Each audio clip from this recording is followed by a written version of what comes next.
پیروزی بزرگ صهیونیست‌ها در اروپا و اعلام رسمی سپاه پاسداران به عنوان یک گروه تروریستی، اتفاقی که یک بار پیشتر در سال 1397 اسفند ماه فروردین 98 توسط آمریکا افتاد و 9 ماه بعدش به ترور قاسم سلیمانی انجامید و ایران و آمریکا رو در آستانه جنگ برد. اما حالا اروپا در زمان این کار رو میکنه که ایران و آمریکا همین الان در آستانه جنگ هستند و با این کار عملاً اروپا مهر تایید به حمله نظامی غیر مشروع آمریکا و اسرائیل به ایران میزنه. اروپایی که ایران تمامی تعهدات خودش رو در قبالش انجام داده. ایران جمهوری اسلامی چه حکومت بدی باشه چه حکومت خوبی باشه، اما در قالب قوانین بین‌الملل دانه به دانه تعهدات خودش رو در مقابل این دولت‌های اروپایی از سال 1994 در قالب برجام انجام داد و حتی پس از اون که ترامپ از برجام بیرون اومد، ایران به خاطر جلب اعتماد اروپایی‌ها در اونجا موند، خودش رو فقیر کرد، هیچ چیز از اروپایی‌ها نگرفت به جز یک اینستکسی که فقط $1,000,000 برای ایران LC و آیدی داشت و حالا اروپا اینجوری به ایران پاسخ میده. اروپایی که در تمامی 2 سال نسل کشی مردم غزه توسط اسرائیل ساکت و خاموش ماند. در سمت دیگه دونالد ترامپ رسما تهدید به آغاز حمله نظامی میکنه و میگه که یک مجموعه از ناوهای آمریکایی داره وارد ایران میشه. خیلی دارن با سرعت حرکت میکنن، با قدرت خیلی زیاد، با اشتیاق زیاد و با یک هدف. یک ناوگان خیلی عظیمه که توسط آبراهام لینکلن حمایت میشه، قبلا به ونزوئلا فرستاده شده بود و مثل ونزوئلا الان هم آماده است و منتظره که خیلی زود مأموریتش رو انجام بده با سرعت و خشونت اگر لازم شد.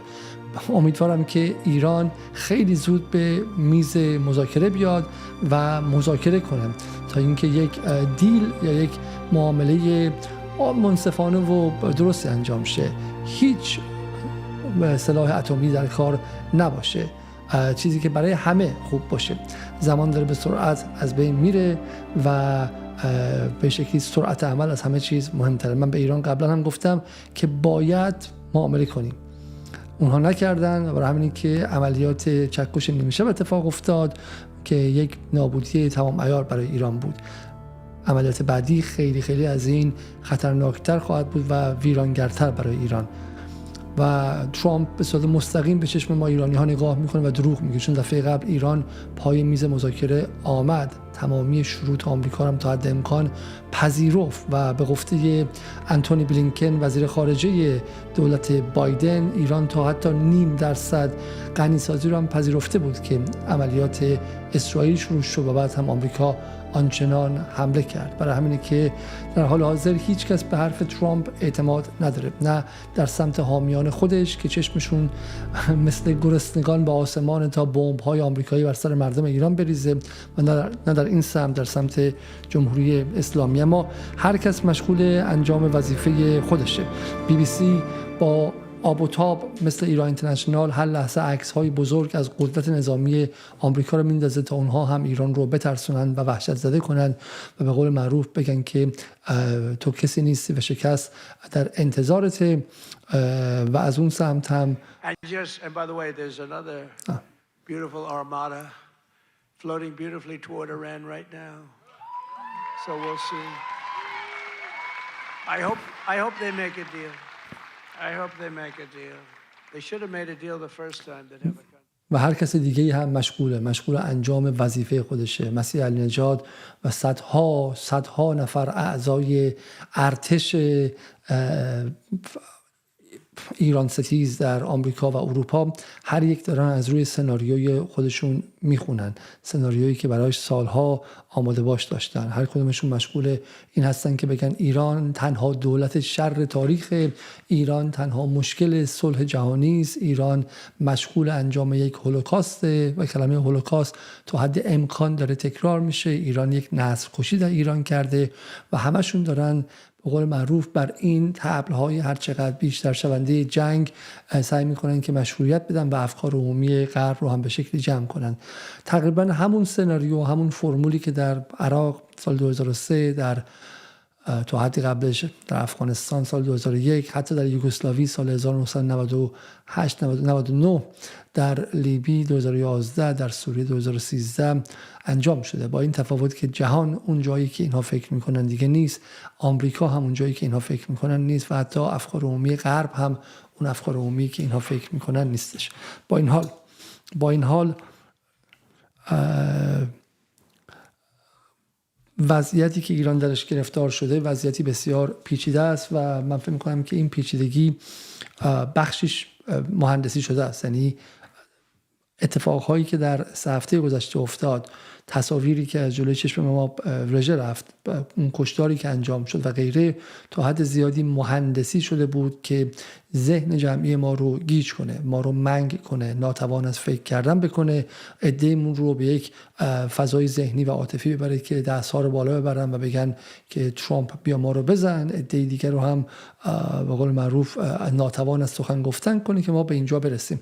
همه گفتن که اگر در دفعه قبل اون جنگ 12 روزه هدف اسرائیل این بود که ابتدا به ایران حمله کنه تا اینکه بعد مردم به خیابون بریزن، این دفعه اول سعی کرد که مردم به خیابون بریزن و بعد حمله رو انجام بده که مطمئن باشه که آن انسجام ملی اتفاق نمیفته. اما چه بخوایم چه نخواهیم، حالا در این شرایط بسیار پیچیده هستیم، پیچیدگی که بیشتر از توان پردازش ذهن جمعی ماست.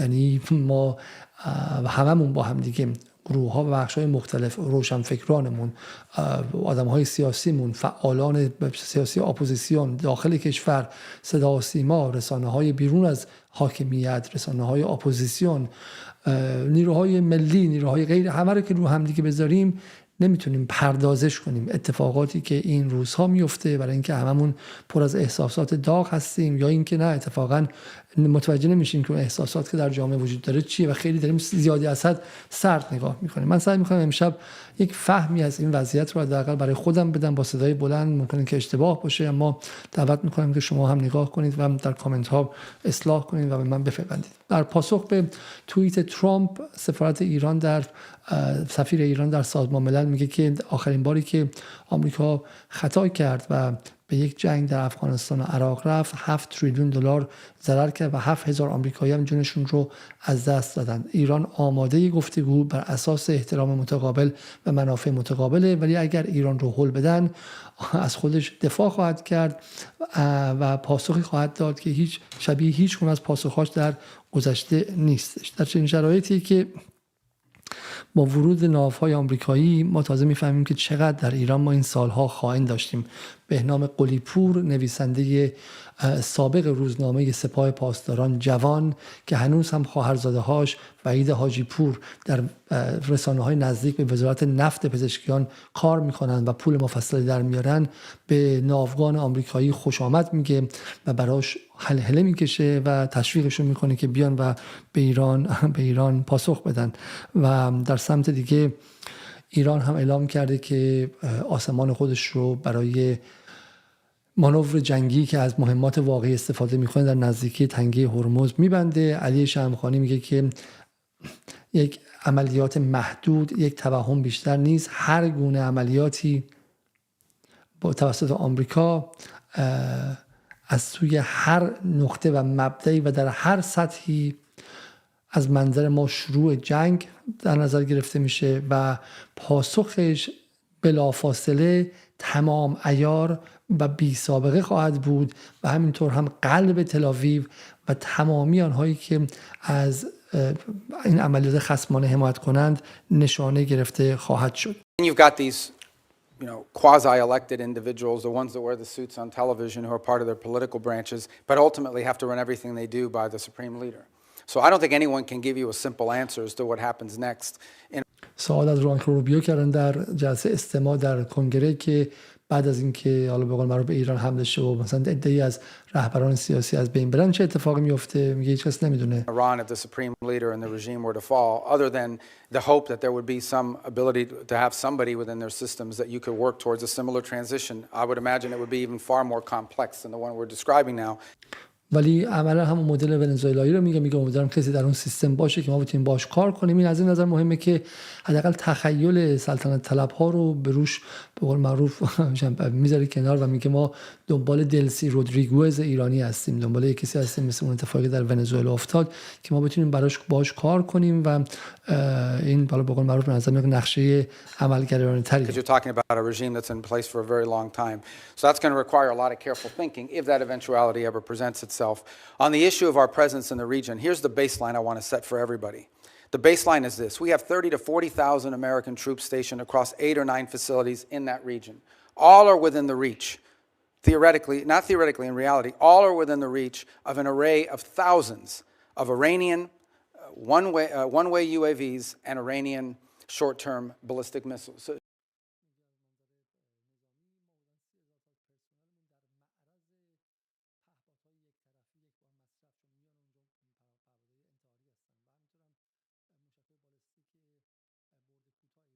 short range of ballistic missiles that threaten our troop presence.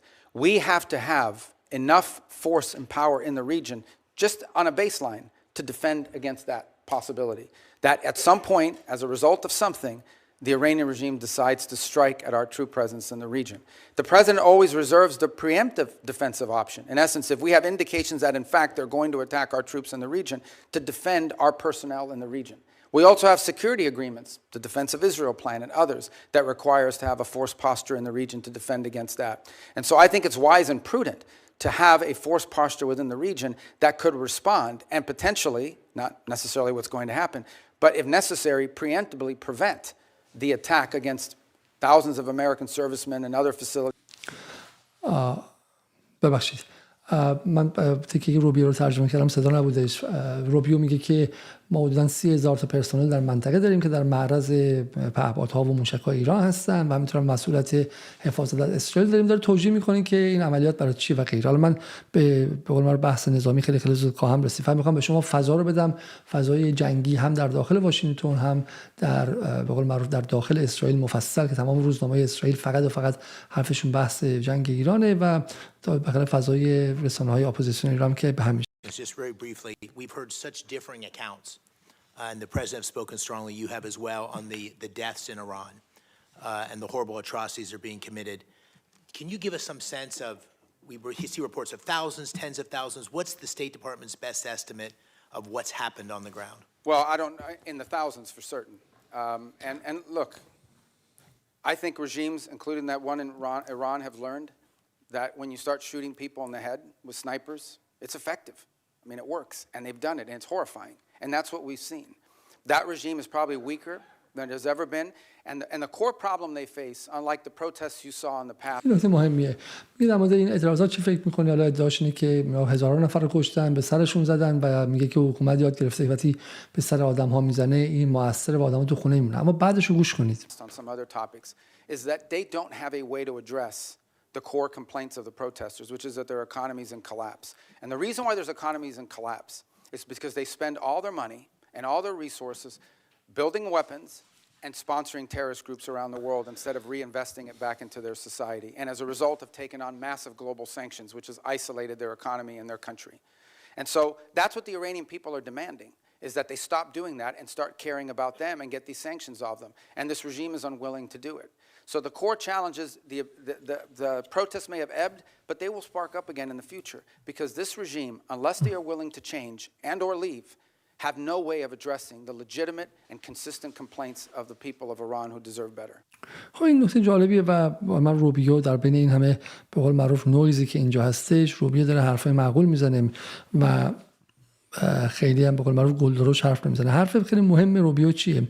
میگه که به قول معروف حالا اگرچه این شلیک این کاری که کرده باعث شده که مردم بترسن و برن خونه و غیره، ولی در نهایت این مسئله رو حل نمیکنه، چون بالاخره اون مسئله زیرین بحث اقتصادی در ایران و این بحث اقتصادی حالا میگه به خاطر اینکه اینا پولشون توی لبنان و سوریه اینا خرج کردن که این حالا حرف مزخرفیه، ولی میگه که این اگه الان مردم برن خونه باز برمیگردن. درسته؟ این از این نظر مهمه که حتی اگر به قول معروف مسئله جنگ رو الان بتونیم حل کنیم، اما بعدش دوباره این قضیه ادامه دار خواهد بود و این چیزی است که آمریکا روش واقعا معروف حساب کرده و این چیزی که بعد جمهوری اسلامی بهش فکر کنه. حالا بعد از اینکه الان قضیه تمام شد، الان این فاز جنگ که بسیار بسیار محتمله، اصلا شوخی نیست، اصلا بلوف نیست و غیره، این که تمام شه، اما همچنان این باز پایان نخواهد. یعنی ایران الان وارد یک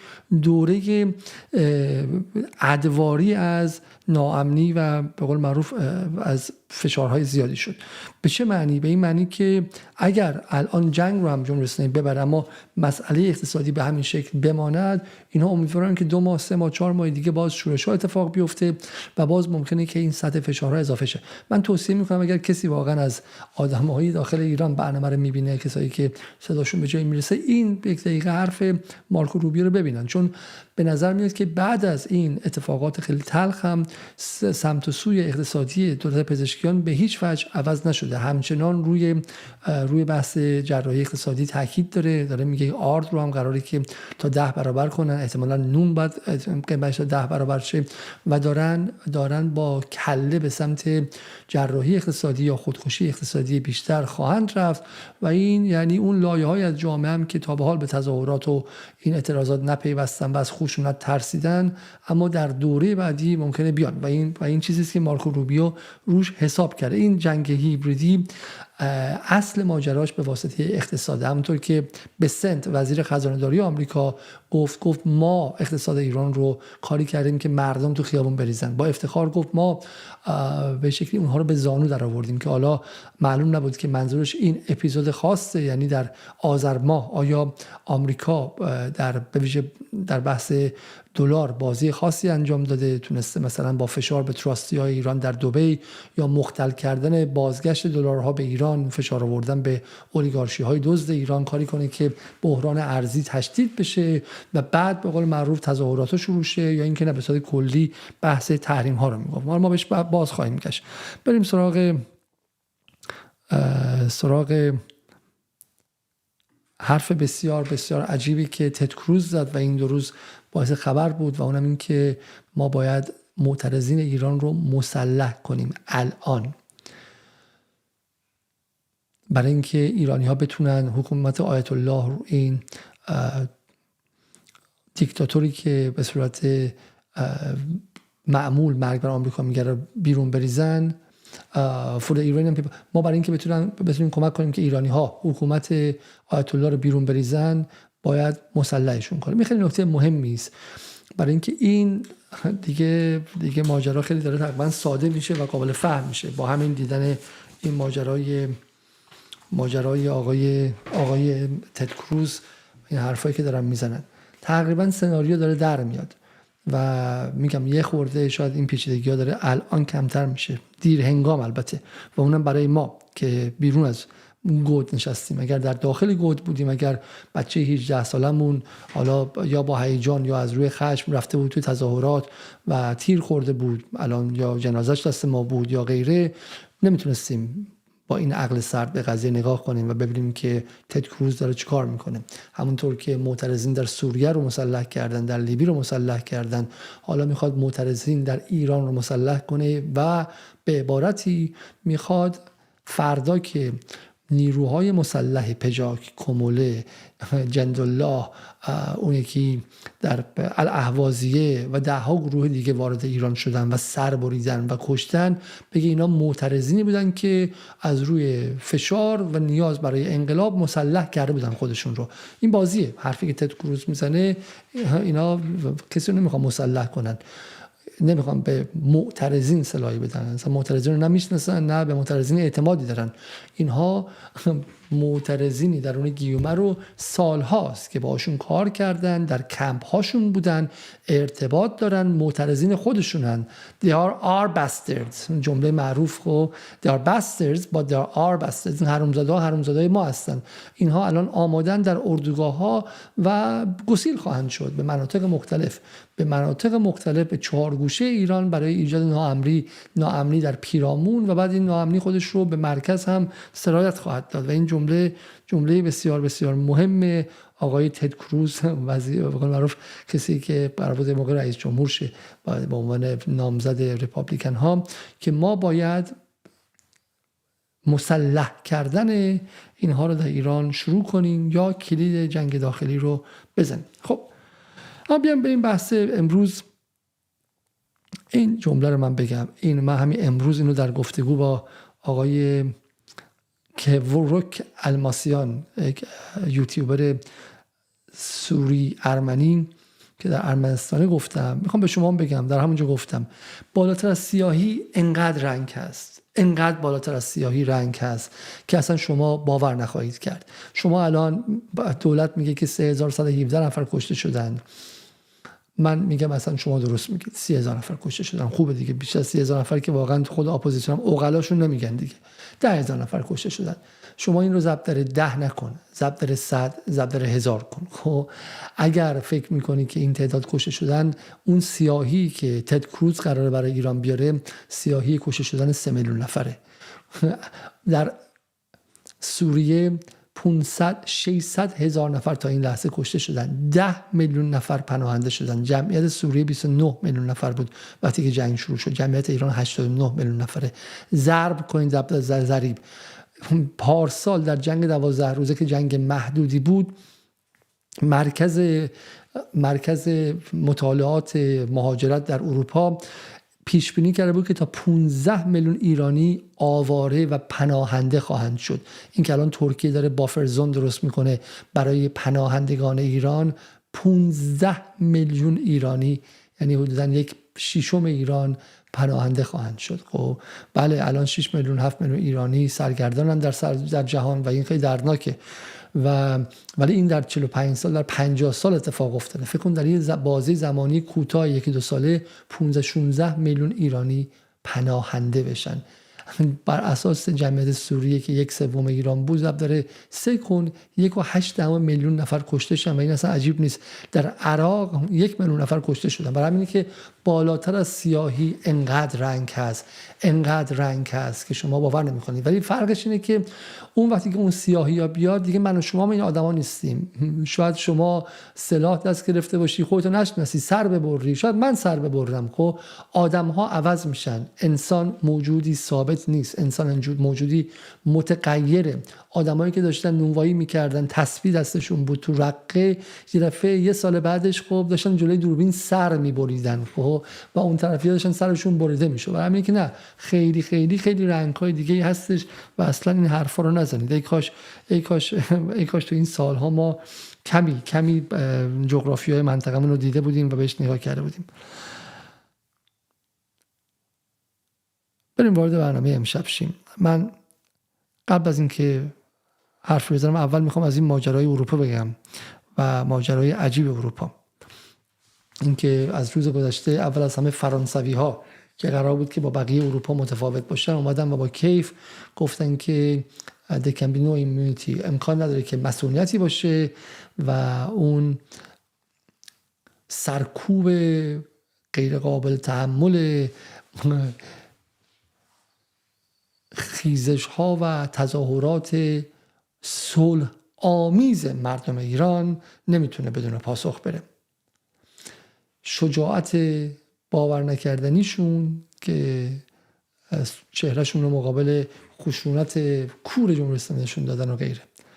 حالا من نمیگم که بالاخره ما که همیشه اینجا گفتیم بالاخره جامعه ایران حق داره که خشمگین باشه، بالاخره حکومتی که به صورت سیستماتیک مثل از سفرش دفاع کنه، نزدیک 5 تا جهش ارضی، یعنی 5 تا غارت در این سالها اتفاق افتاده. هر شب که معلم، راننده اتوبوس، راننده اسنپ، کشاورز، کارمند خوابیده، صبح بلند شده و 1/3 پولش توی این جهش‌های ارضی دزدیده شده و به جیب آقازاده ها و این طول زاده ها رفته. ما همیشه گفتیم که این خشم یه بخشش ارگانیکه. البته خشم کسی که سر میبره مسلماً ارگانیک نیست، چون آدم معمولی نمیتونه سر ببره. تو همین فیلم‌های عادی هم که ببینید شما، وقتی تو این فیلم‌ها، تو این سریال‌های گانگستری، تو سوپرانو، تو جاهای دیگه، این سریال‌های مافیایی آمریکایی، اولین باری که کسی رو میکشن بعد میرن بالا میارن، اولین واکنش طبیعی بدن به آدم کشی بالا آوردنه. بعدا آسون میشه، اصلا فکر نکنید بعدا دفعه دوم سوم آسون میشه، بعد ممکن توش لذت و اینا باشه، یعنی داعش و اینا بالاخره آدمای معمولی بودن اینجوری شدن دیگه. ولی این پیسفول اپرایزینگ واقعا دیگه واقعا حرف عجیبیه و که اینا چطوری میتونن یه چیزو پیسفول کنن، چیزی که به نفعشون نیست نباشه.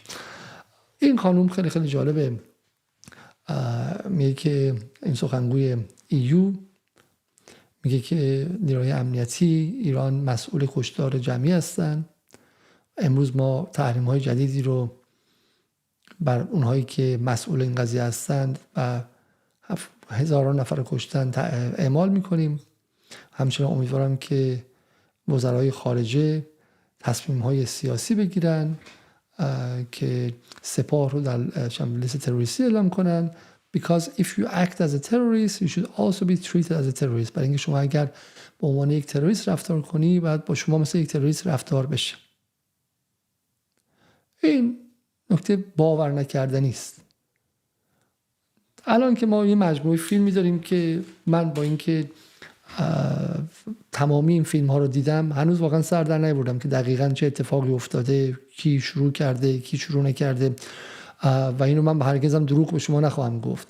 حالا الان میگن که تا ساعت 11 شب پنجشنبه نیروهای نظامی ایران حق تیر نداشتن، اینها اول اومدن بسیجی‌ها رو کشتن و غیره و من اینجا گفتم که آن چیزی که من میبینم اینه که یک بخش معترضینی که خیلی خشمگینن، یه بخشی از احتمالاً نیروهایی که به صورت حلقه‌های مثلا کانون‌های شورشی یا شورای محلات، کانون‌های شورشی مال مجاهدین خلق بوده، از سال 401 شروع کردن تو محلات درست کردن و اون شورای محلات مال سلطنت طلبا بود. بعید نیست که یارگیری کرده باشن و ممکنه سری اپراتیو، سری ایجنت تعداد محدود هم بوده باشه. در صورت مسئولیت حاکمیت رو سلب نمی‌کنه. حاکمیت مسئول این بوده که امنیت شهر رو به قول معروف حفظ کنه. اینکه غافلگیر شده، باز به قول خودشون میگن روز 13 جنگه، خب باز شما بازم روز اول که غافلگیر شدین، روز 13 هم غافلگیر شدیم، باز خب ایناشون مسئولیت‌های حاکمیت رو سلب نمی‌کنه. از اون سمت هم به قول معروف در هر جای جهان شما به سمت پلیس، به سمت پاسگاه پلیس برید، جایی که صدها قبضه تفنگ هست و مردم اون و معترضین میتونن اون رو وردارن و واقعا دیگه شرایط غیر قابل کنترل میشه، بعید نیست که شلیک کنه. حالا اینکه چرا این شلیک مستقیم تیر جنگی بوده، چرا ابزارهای دیگه استفاده نکردن، چرا اینقدر این اصلا روش به قول معروف روش حفظ امنیت، روش عجیب قدیمی و باور نکردنی همین سالها هست و این سالها نخواهد رفت. خب ولی این سالها نیازمند کمیته تحقیق تفحص در داخل ایران توسط مردم ایران، توسط عقلای ایران، توسط ریش‌سفیدای ایران. تو همین جمهوری اسلامی هم من فکر می‌کنم خیلی هستن که آدم‌های مرزالطرفین‌تری هستن، میتونن بیان تو اون کمیته‌های تحقیق باشن، سوال کنن و اصلا بعید نیست که کسی مثل رادان خطایی مثلا محض کرده باشه. رادان که حرف عادی نمیتونه بزنه، آی کیوش فکر کنم به سختی به 110 برسه، 100 برسه. رئیس پلیس ایرانه، اینکه چه این چیزو ندیده بود و اینا اصلا بعید نیست که یه خطای بزرگ بوده باشه. خب ولی از اون طرف هم این که چی رو ندیده بوده، این که داره رکب میخوره. رکب خوردن در این قضیه اصلا محرزه. این که اون طرف اومده تونسته فضایی رو به وجود بیاره که جمهوری اسلامی به شهروندان خودش، حالا خودشون هم میگن 600 نفرشون تروریست بودن ولی بقیه‌شون شهروند اعلام کردن دیگه. 200 نفر هم که بسیجی بودن، 2400 نفر هم اعلام کردن کشته شده. خب به قول خود آمار رسمی حکومت یعنی 2200 تا معترض کشته شدن. درست؟ باور نکردنی عدد باور نکردنی و لکی ننگی بر تاریخ جمهوری اسلامی است. من این رو به صراحت و به صدای بلند میگم و میگم این که نتونسته این رو پیش بینی کنه این رو حتی بدتر میکنه. خب اصلا در مورد شک نکنید. ولی سوال اینه که میگم این فیلم هایی که داره میاد بیرون و این چیزها هنوز خیلی مونده. ولی ما چیزی در مورد اسرائیل دیدیم، اینکه هر کسی که کشته شد تقریبا ازش فیلمی اومد. ما الان این چیزهایی که اینجا هستش بر اساس گفته CBS در گفتگو با منبع ناشناس، یه فیلمی که از پشت اومده، تو نمیدونی از پشت سرش زدن یا از جلو زدن. 10,000 سوال اینجاست و یک ویدیویی که خود من در اینجا آمدانه نشون دادم، اون سپر بابا کجایی در کهریزکی که ما می‌بینیم 200 تا 250 تا جنازه می‌بینیم. اینم حرف من نیست، محاسبه اون مرکز فارنزیک آرکیتکچر یا معماری جنایی در دانشگاه گلدسمیت لندن که اینا رو با هوش مصنوعی تعدادش رو شمردن، 220 230 240 تا اونجا بود.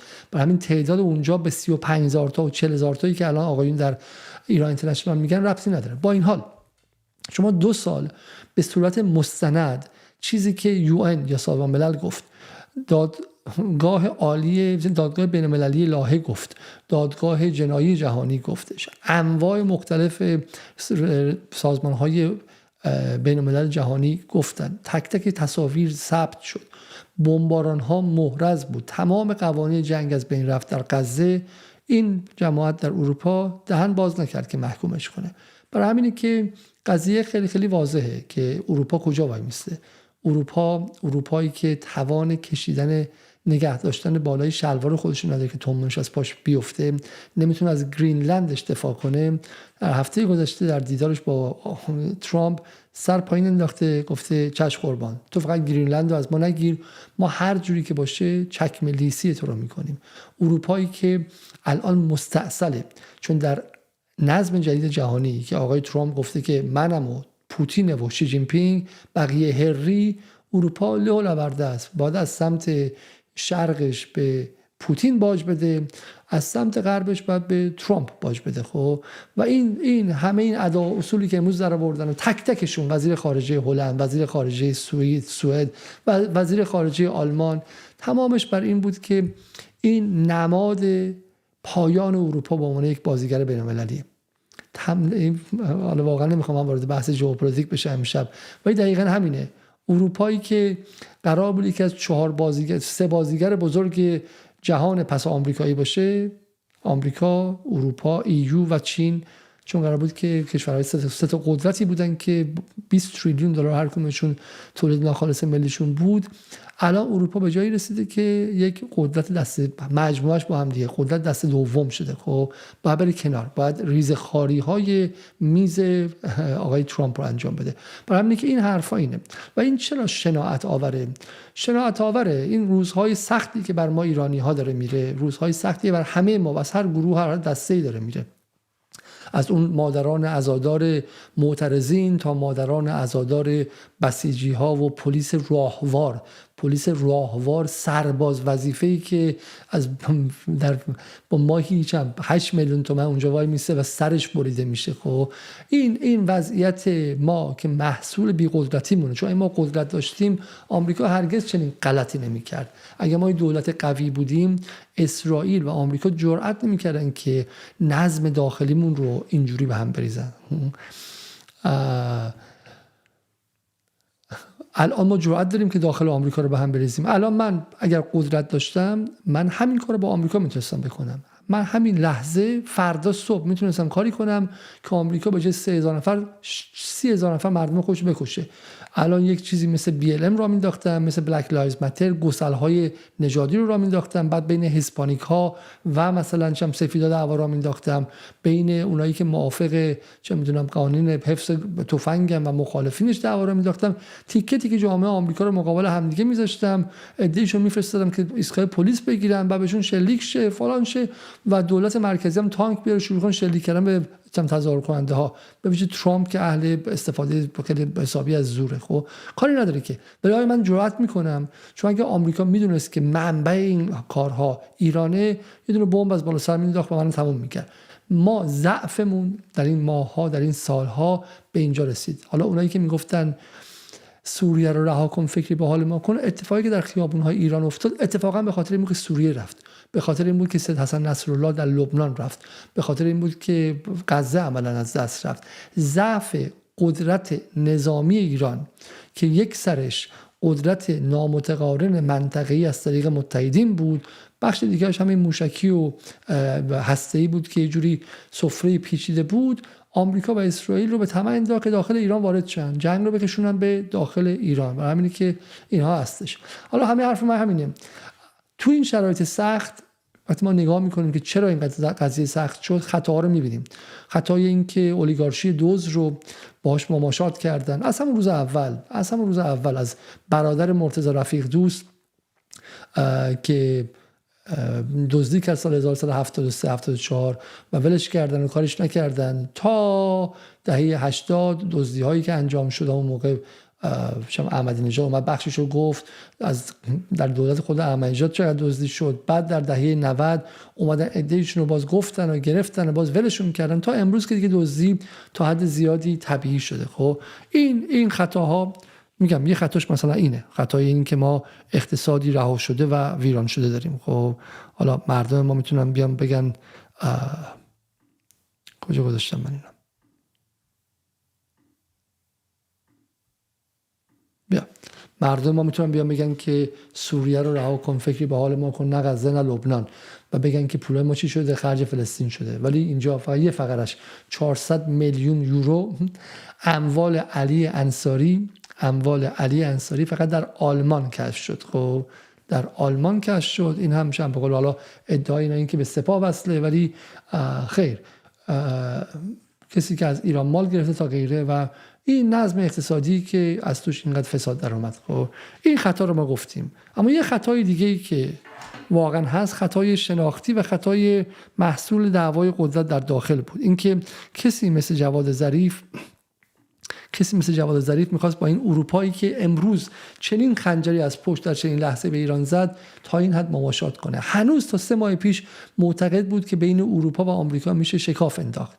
این سطح بلاهت، شما فکر می‌کنید من با ظریف بدم؟ ظریف به هیچ جای من و هیچ جای مردم ایران نیست، همونطوری که خود من به هیچ جای مردم ایران نیستم. خب ما هیچ کدوم عددی نیستیم. شما که اینقدر ظریف میکنن هنوز مثل اون پهلویچی‌ها هستین که رضا پهلوی میکنن. افراد مهم نیستن. ما در یک منطقی هستیم از قدرت بین‌الملل، در یک شرایط پیچیده‌ای به اسم گذار که کشورها در کلشون میتونن تسعید بشن، تبخیر بشن. حالا شما گیر دادین به یه فرد. خب آقای اون تفکر ظریف و روحانی که به نفعشون بود که توی اروپا رو با خودشون داشته باشن، واسه اروپا دم تکون بدن، تا همین 3 ماه پیش می‌خواستن شکاف بندازن. شما بعد بگین شکاف کجاست؟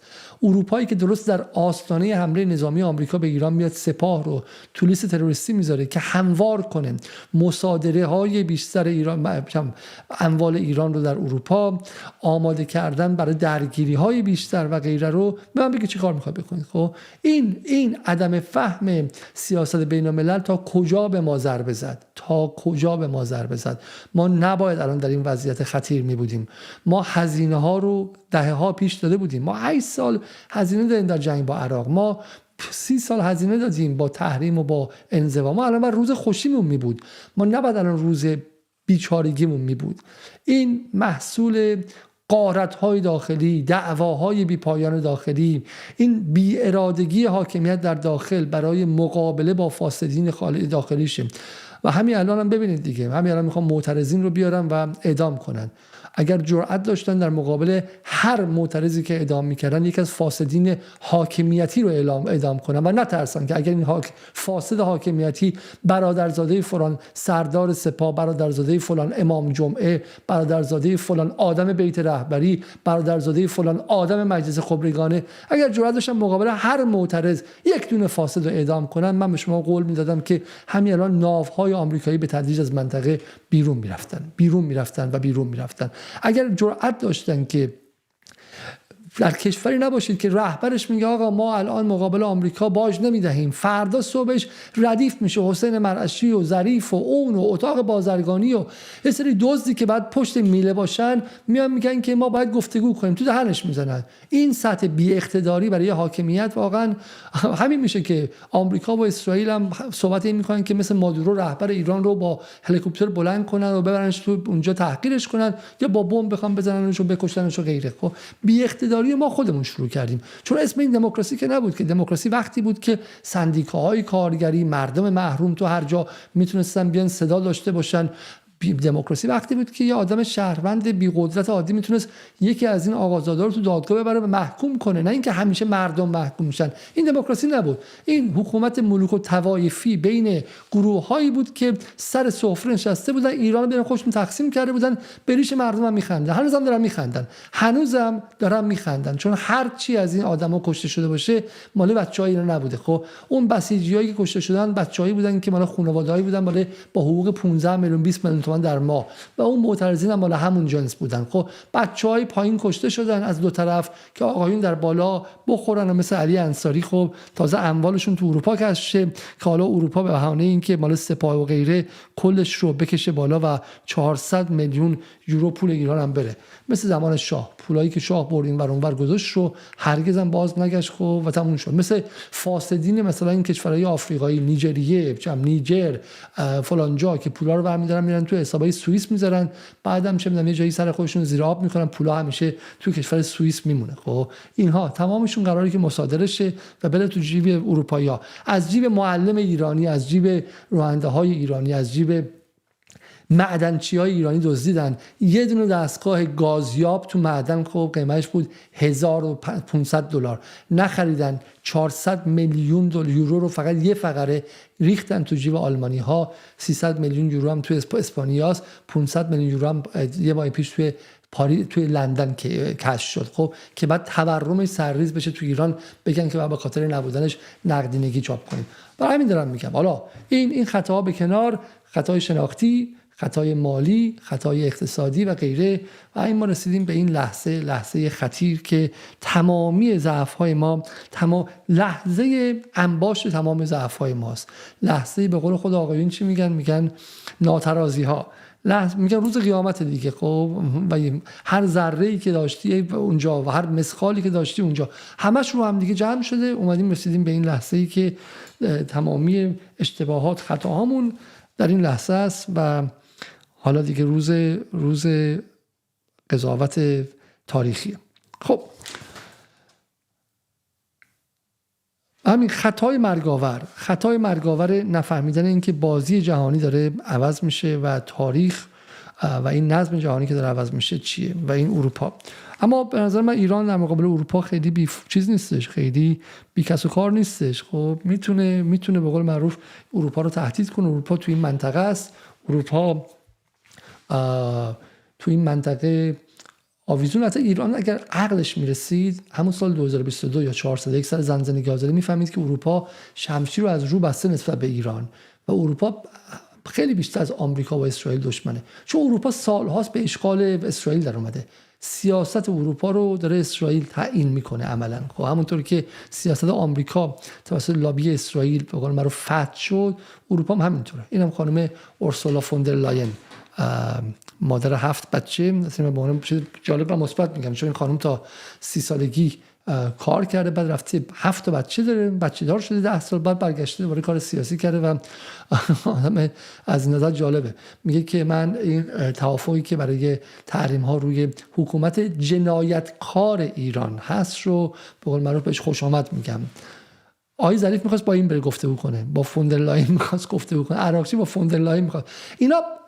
اینا کمهوشن. من نمیدونم، خب عراقچی که همسرش 30 سال ازش کوچیک‌تره و حتی اگه کمهوش نبود تو شرایطی که مردم به خاطر سیب زمینی و تخم مرغ تو خیابون میریزن، دست زنش که 35 سال از خودش کوچیک‌تره نمیگرفت تو لیموزین بذاره و ازش عکس منتشر کنه در فضای عادی. حتما آدم خیلی باهوشی نیستش، اصلا نه فضای اجتماعی رو میفهمه نه چیز دیگه ای رو. ولی حالا اونش مسئله خودشه و رسانه‌های دیگه‌ای که میخوان تو ایران حسابشو برسن و جرأتشو ندارن. همونطور که در دوره برجام با 10 خانوم به وین رفت و برگشت و هیچ کس در جمهوری اسلامی به عراقچی کار نداشت. فساد جنسی داره، فساد به قول معروف سیاسی داره، مهم نیست که کشور قحط الرجاله. من به این کار دارم که عراقچی می‌خواست با اورسولا فوندر لاین صحبت کنه و عقلش نمی‌کنه. کسی که داره به شما میگه حکومت جنایتکار، متوجه نمیشید که به شما چی میگه. یعنی با چه کسانی میخواید مذاکره کنید؟ اصلا باور نکرده نیست. با این سیستم دیپلماسی ایران واقعا باور نکرده نیست و واقعا آدم شرم میکنه و فکر میکنه که دیپلمات‌های زمان شاه دیگنیتی یا به قول معروف کرامت بیشتری برای هویت ملی ایران بعد بهشون قائل میشدن. امثال همون شب اردشیر زاهدی بودن تا این عراقچی و این ظریف و غیره. و میگه که this was long overdue. این خیلی مدت طولانی بعد انجام میشد. Terrorist is indeed how you call a regime that crushes its own people's protesting blood. اسم حکومتی که مردم خودش رو اینجوری سرکوب میکنه تروریسته. به قول معروف ببین بوی خون کشیدن. اروپا کلا خیلی با دل و جرأت نیستش و اراده سیاسی هم نداره، چون اروپا نظام دفاعی که نداره، که نظام دفاعیشو برون سپاری کرده با آمریکا. این که الان اینجوری داره از ایران حرف میزنه و میگه حکومت تروریست و جانی و اینا، تو دوره میکونوس در دهه 70 شمسی 90 میلادی اینجوری در مورد ایران حرف نمیزدن که اروپا همه سفراشو از ایران خونده. اینا بوی خون شنیدن، احساس میکنن که ایران روزهای آخرش جمهوری اسلامی و یه دفعه شاک شدن. بوی خون شنیدن و دارن دیگه زبونشون رو عوض کردن و دارن دیگه واسه اسرائیل خیلی چیز میکنن، خیلی دم تکون میدن براش. خب ولی من توضیح خواهم داد که به رغم همه حرفا همچنان این بویی که میاد خر داغ میکنن. اینجا کبابی در کار نیستش. با من همراه باشید. اما بریم سراغ پروپاگاندایی که این روزها هست. پروپاگاندایی که خیلی جالبه و نشون میده که چقدر دور و بر ما خائن بود. اصلا باورم نمیشه چقدر دور و بر ما خائن بود در این فضای فارسی، در این فضای ایرانی. و واقعا نمیدونم، میگم آب این کشور خائن پروره، هوای این کشور خائن پروره. و شاید نمیدونم، حالا واقعا اگر جمهوری اسلامی از این بحران قصر در بیاد، باید واقعا یک تجدید نظری کنه در کل نظم ایدئولوژیکش. کتابای مدرسه‌ای که نوشته اگه کار میکرد این همه خائن تو ایران به وجود نمیومد. مگه میشه یکی دوتا نیستن.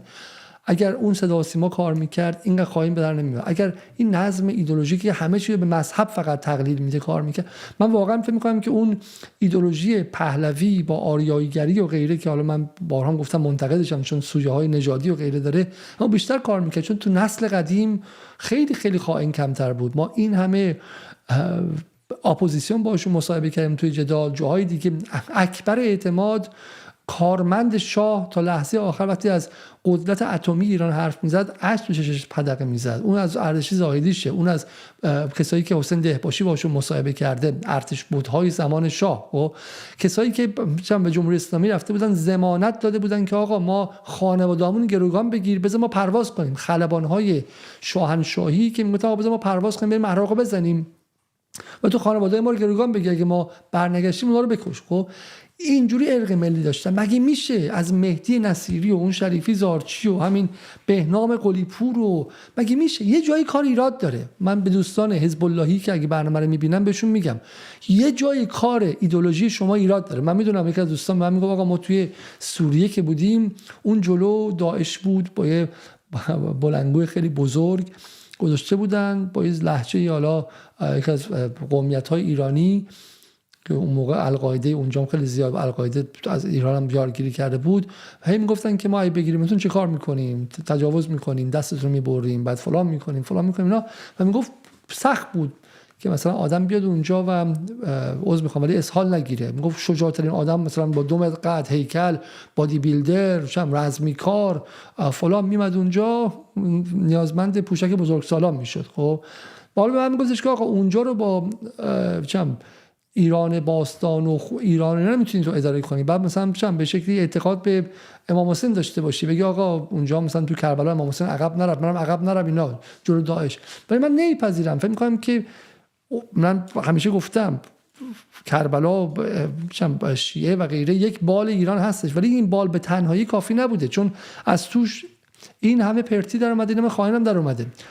و میشه من همینجوری بالا پایین که میکنم همین مسیح علی نژاد تو خونه بابای مذهبی حزب اللهی بزرگ شده، اون یکی همینطور، اون یکی همینطور، اون یکی همینطور. چی میشه که این تعداد ما در این وضع در اینجا آدمی داریم که الان خائنن، یا این تعداد ایرانی ها چشمشون به آسمانه؟ این برای من یک پرسشه. بالاخره اینا محصولات 4.5-5 دهه حکمرانی جمهوری اسلامی هستند. اینا همشون محصول ایران اینترنشنال که نیستن دیگه، بالاخره محصول من و تو که نیستن. جمهوری اسلامی چلاق که نبوده که، بالاخره پول داشته، میتونه رسانه داشته باشه، ولی رسانه رو رسانه 40 تا کانال داشته. بعد از این ماجرای جنگ رسانه‌ای اومدن ایران اینترنشنال 40 تا دیگه اضافه کرد، باز همون حرف رو زدن. تو 40 تاش مداح بود، تو 40 تا دیگه چه مداحای دیگه اضافه شدن. تو 40 تاش به قول معروف قرآن میخوندن، 40 تا دیگه حدیث هم خوندن. خب این کار میکرد، 40 تا اول کار میکرد. انگلیس با این همه دبدبه و کپکمه 4 تا کانال داره. خب شما 400 کانال داشتین، هیچ چی نتونستین، باور نکردنی. و حالا میگم شاید هم درست باشه، شاید هم نگاهشون درست باشه، چون ما به این لحظه رسیدیم دیگه، لحظه ای که جمهوری اسلامی آقای خامنه‌ای یه بخش زیادی از مردم رو نداره، اما یه بخش از مردم خودش رو داره، بالاخره اون نیروی وفادار رو داره و تاریخ قضاوت خواهد کرد. ما یه هفته دیگه این موقع، 2 هفته دیگه این موقع خواهیم دونست که بالاخره آقای خامنه‌ای شاید هوشش از امثال ما بیشتر بود، شاید هم خطا کرده بود. تاریخ نشان خواهد داد که آقا بالاخره رفتن روی این مسیر که شما یک بخشی از جامعه که پایکار مذهبی فلان رو اون رو داشته باشی، همه چی برای اون بچینی، صدا و سیما رو برای اون بچینی، سیاست برای اون بچینی، غیره و غیره، و ولی باعث شه که بقیه هی ریزش داشته باشن از جامعه، هی ریزش داشته باشن، مقابل شما قرار بگیرن. الان که لحظه موعوده، امروز که روز قیامت تاریخ ایرانه، این نشون میده که پاسخ خواهد داد. نه ممکنه درست باشه، ممکنه این 10 میلیون طرفدار سرسخت ایران رو نجات بدن، جمهوری اسلامی هم نجات بدن، خواهیم دید. من اینجا نمیخوام به کسی مطلق بگم، من واقعا کنجکاوم و میخوام بدونم. بریم بعضی از این پروپاگانداها رو ببینیم. Victoria, I still believe that this is the Berlin Wall moment for Iranians. But look at the history. What happened when East Germany actually asked for help? International community got united. So they have to be as united as the people of Iran, because Iranians are not just fighting for themselves. They're protecting the whole world from one of the most dangerous cancer, which called Islamic Republic. This این واقعا گذشتهش خب میتونیم ببینیم چجوری عوض شده. حتی جملات خود جمهوری اسلامی رو استفاده میکنه، میگه آقا این لحظه مثل لحظه سقوط دیوار برلینه و دنیا باید کمک کنه. دنبال بمباران میگه مسیح دیگه، مسیح بمباران میخواد، میگه باید کمک کنه و این لحظه خطیری است که دنیا باید از یک سرطان نجات پیدا کنه. یک سرطان دنیا رو فرا گرفته و دنیا باید کمک کنه که این سرطان رو حل کنه. سرطان منظورش چیه؟ منظورش به قول معروف جمهوری اسلامی است و کمک میخواد. Shia militia is the threat of global security. What President Trump can do, I always say that. I believe that the only solution that millions of Iranians believe it's now important is targeted, calculated military action against Ali Khamenei, Revolutionary Guards, Basiji, the militia, Shia militia in Iran, opening fire against people, slaughtering people, more than 30,000 people. The number is higher than this. And میگه که تنها راه ممکنه که ترامپ، آقای خامنه‌ای، سپاه، نیروهای نظامی و غیره رو بزنه. خب این کارمند اسرائیل. سال 2015 مسیح علی نژاد وقتی اومد بالا، من چون مسیح رو میشناسم، از نزدیکم میشناسم، بالا خیلی عکس من مسیح رو میذارم. خب مسیح اون موقع اصلاح طلب بود، در سایت جرس مال آقای عبدالعلی بازرگان از نیروهای شناخته شده ملی مذهبی، پسر آقای بازرگان کار میکرد. خب به اصلاح طلبان نزدیک بود. تو همون جلسه‌ای که خانم علی نژاد هستش، اونورم محمد رضا جلایی پوری که الان توی صدا و سیما ایران دعوت میکنه، حرف میزنه، اون موقع من میشناختم. و بعد توی فاصله خیلی کوتاهی زد و رفت و اول اصلا جایزه UN واچ رو گرفت. جایزه UN واچ اونایی که میشناسن واقعا رصد سازمان ملل، یک سازمان تا بیخ و بن اسرائیلیه که بهش جایزه داد و این آغاز بالا رفتن مسیح بود. خب همین کارمند یه جایی، کارمند آمریکا نیست، کارمند اصلش کارمند اسرائیلی است. خب تو ایران میگن آقا اگه میخوای رشد کنی مثلا باید به فلان جا واسه باشی، خب باید به یه جایی واسه باشی بری بالا. این تو غرب هم میخوای رشد کنی باید به اسرائیل واسه باشی، به جای دیگه فایده نداره. و این رفتش بالا. الان چی میخوان اونا؟ میخوان آقای خامنه‌ای سپاه نیروی نظامی ایران بره وکیوم آف پاور شه، یه دونه خلای قدرت شه که بعد اسرائیل بیاد با ایران جای کنه، همون کاری کنه که با سوریه بعد از اسد کرد، تق تق تق تق تق تق بزنه و ایران رو بدون نیرو دفاعی کنه. بعد دیگه ولش میکنه به امان خدا. بعد دیگه کموله هست، الاهبازی هست، اونا هستن خودشون میان و کار رو تموم میکنن و ایران یک کشوری میشه که دیگه برای اسرائیل خطری نیستش. میتونن چه میدونم شاید مثلا برای طالبان هم خطری نخواهد بود. خب ایران کشور بی خطر میشه، به معنی اینکه چون ناکشور میشه 70 کشور، فقط برای خودش خطر میشه. اینم خانم علی نژاد. بعدی رو ببینیم. Victoria, I still believe that this is. I think what we are really seeing is what every Iranian knew would be happening.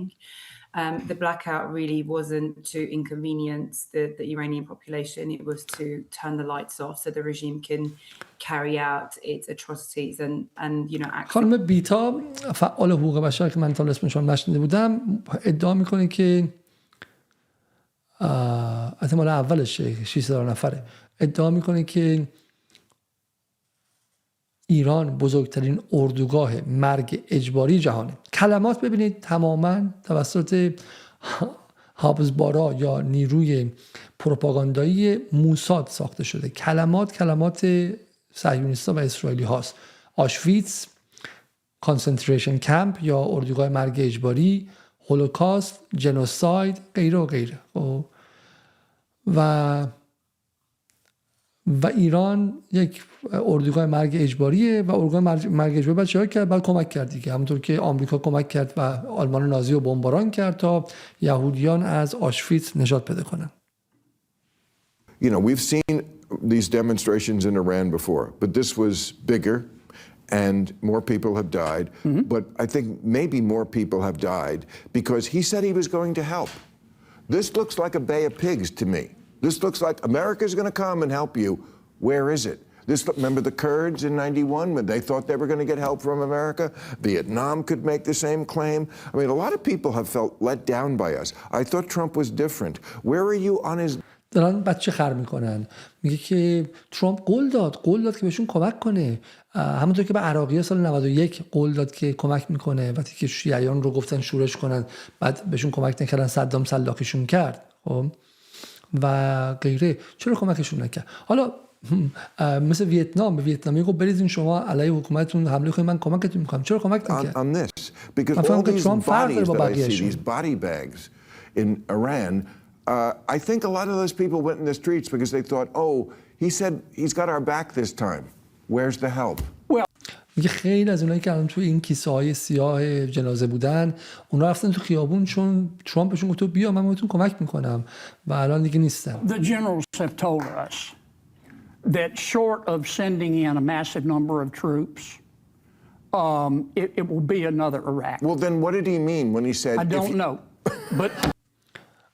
گفته یکی از جنرال‌ها به ما گفته که اگه کمتر از اون نیرویی که به عراق بفرستیم نیرو اگه کم باشه مثل عراق میشه باشه. But if you look at it from a larger perspective, because of Israel, this is one person's opinion, because of Israel and President Trump's backing of Israel, the Middle East is safer than it has been in 20 years. Absolutely. Hamas is on its knees, Hezbollah is on its knees. I gave him credit for that, Iran yes. no longer looks invincible. And you know who is applauding us every step of the way? Not out loud, but the Arab countries. Look, every one of them. If Venezuela... خلاصه بعد اینجا میام به پاچه‌خواری ترامپ که آقا بخواد با این حال نه بخواد ترامپ که غزه جنگش تموم شد، ایران ضعیف شده و دارن به قول معروف پاچه‌خواریشون میکنن. ولی این جالبه که تمام ماشین رسانه غرب الان تو اونجا دارن فشار میارن به بخش از بدنشو. بخاطر ترامپ دو بدنه داره دیگه، بدنه آیسولیشنیست داره که میگن غلط میکنین بری به جنگ، بدن است که میگه نه بدن نیستش بری بزنی و اینا همین دارن فشار میارن که برو بزن و برو بزن. خب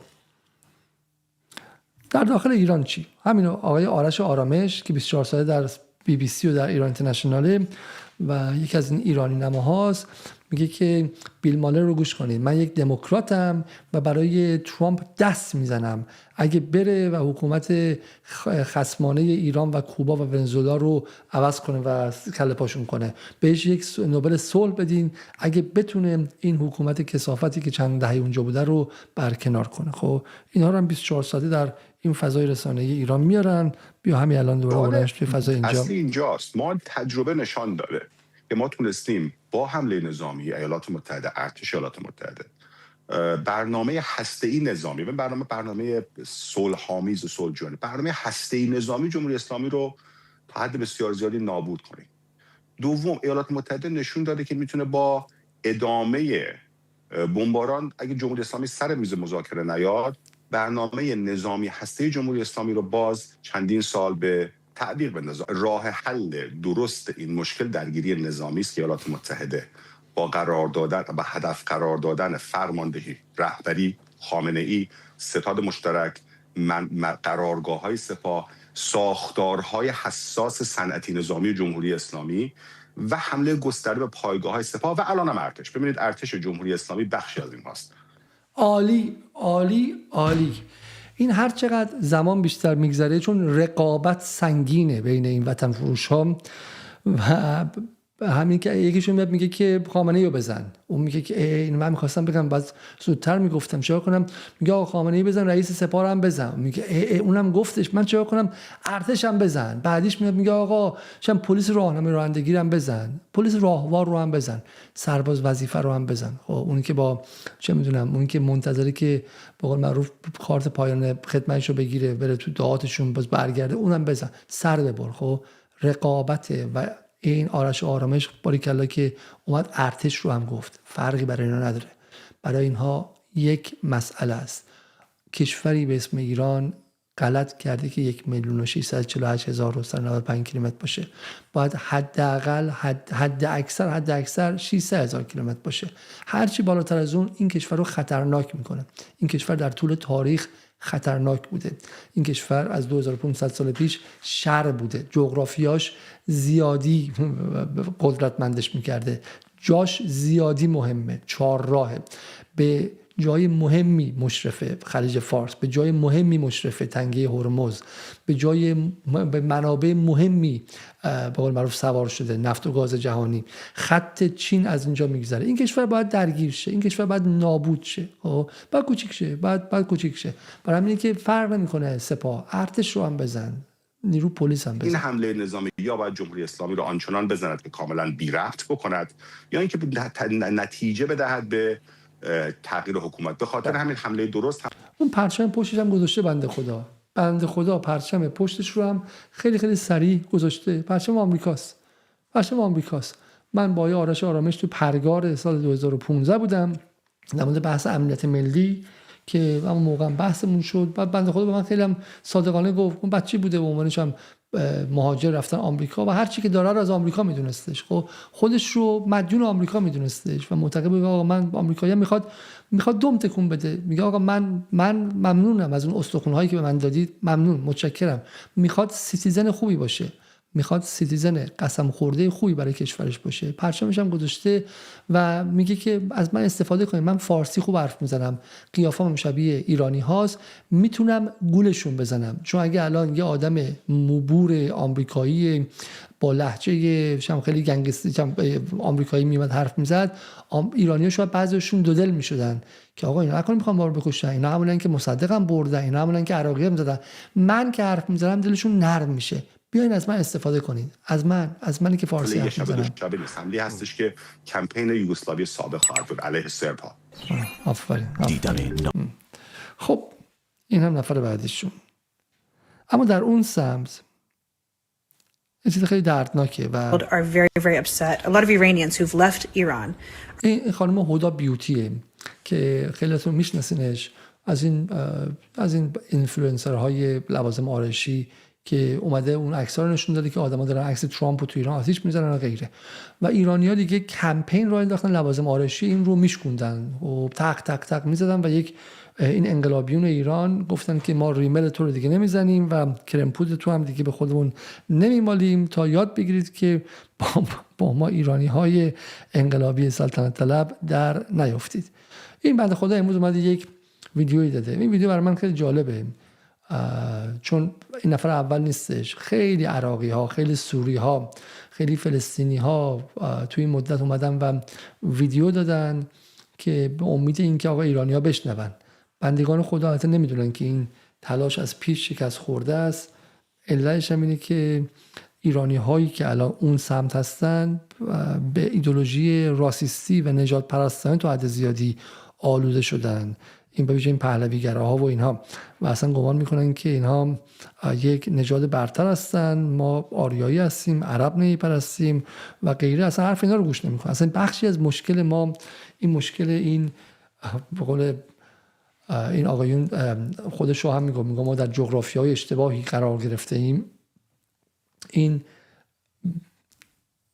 ناارتباطی جغرافیایی که تو این دوره پهلوی به ما تحمیل شد. حالا من گفتم که حالا این فواید خاص خودش رو داشتشون، اندیشه ایرانگرایی و غیره‌ای که داشتن، ولی این ضرراش هم داشتی که ما رو از منطقه غریبه کرد. به همین اصلا ما آرمون اومد که به سرنوشت عراقی‌ها نگاه کنیم، خودمون با اونا مقایسه کنیم، به سرنوشت سوری‌ها نگاه کنیم، با لیبیایی‌ها مقایسه کنیم. وگرنه حالت عادی تو این سال‌ها ما بعد صدها فیلم سوری، عراقی، لیبیایی می‌دیدیم. صدها نفر از این آدم‌ها می‌اومدن ایران، می‌رفتن تو دانشگاه‌های ایران با ما حرف می‌زدن، سخنرانی می‌کردن، قصه‌هاشون رو به ما می‌گفتن. ما دیگه با منطقه، ما با آمریکا جنگ داشتیم، با اروپا دعوا داشتیم، بهمون ویزا نمیدادن، وارد نمی‌شدیم بشیم. ولی ما به این کشورها که دسترسی داشتیم که می‌دونستیم باشون حرف بزنیم، هیچ چیزی ازشون یاد نگرفتیم. برای همین که الان این چیزایی که هدا بیوتی اینجا میگه برای من خیلی جالبه. Are very upset with what's going on in Iran, and I really truly feel for a lot of people. And I also feel for a lot of people in Iran who are going through things that I just can't imagine. I'm seeing a lot of people online right now saying I'm pro-regime. Transparently, I'm not pro-regime, but I also don't know enough about the regime. I've heard a lot of mixed things. And I don't think I have the right to have an opinion on what's going on in Iran. This is just my opinion. I don't believe that I have the right to have an opinion and to voice my opinion on something that is happening internally in a country. And people are comparing it to Palestine and Israel.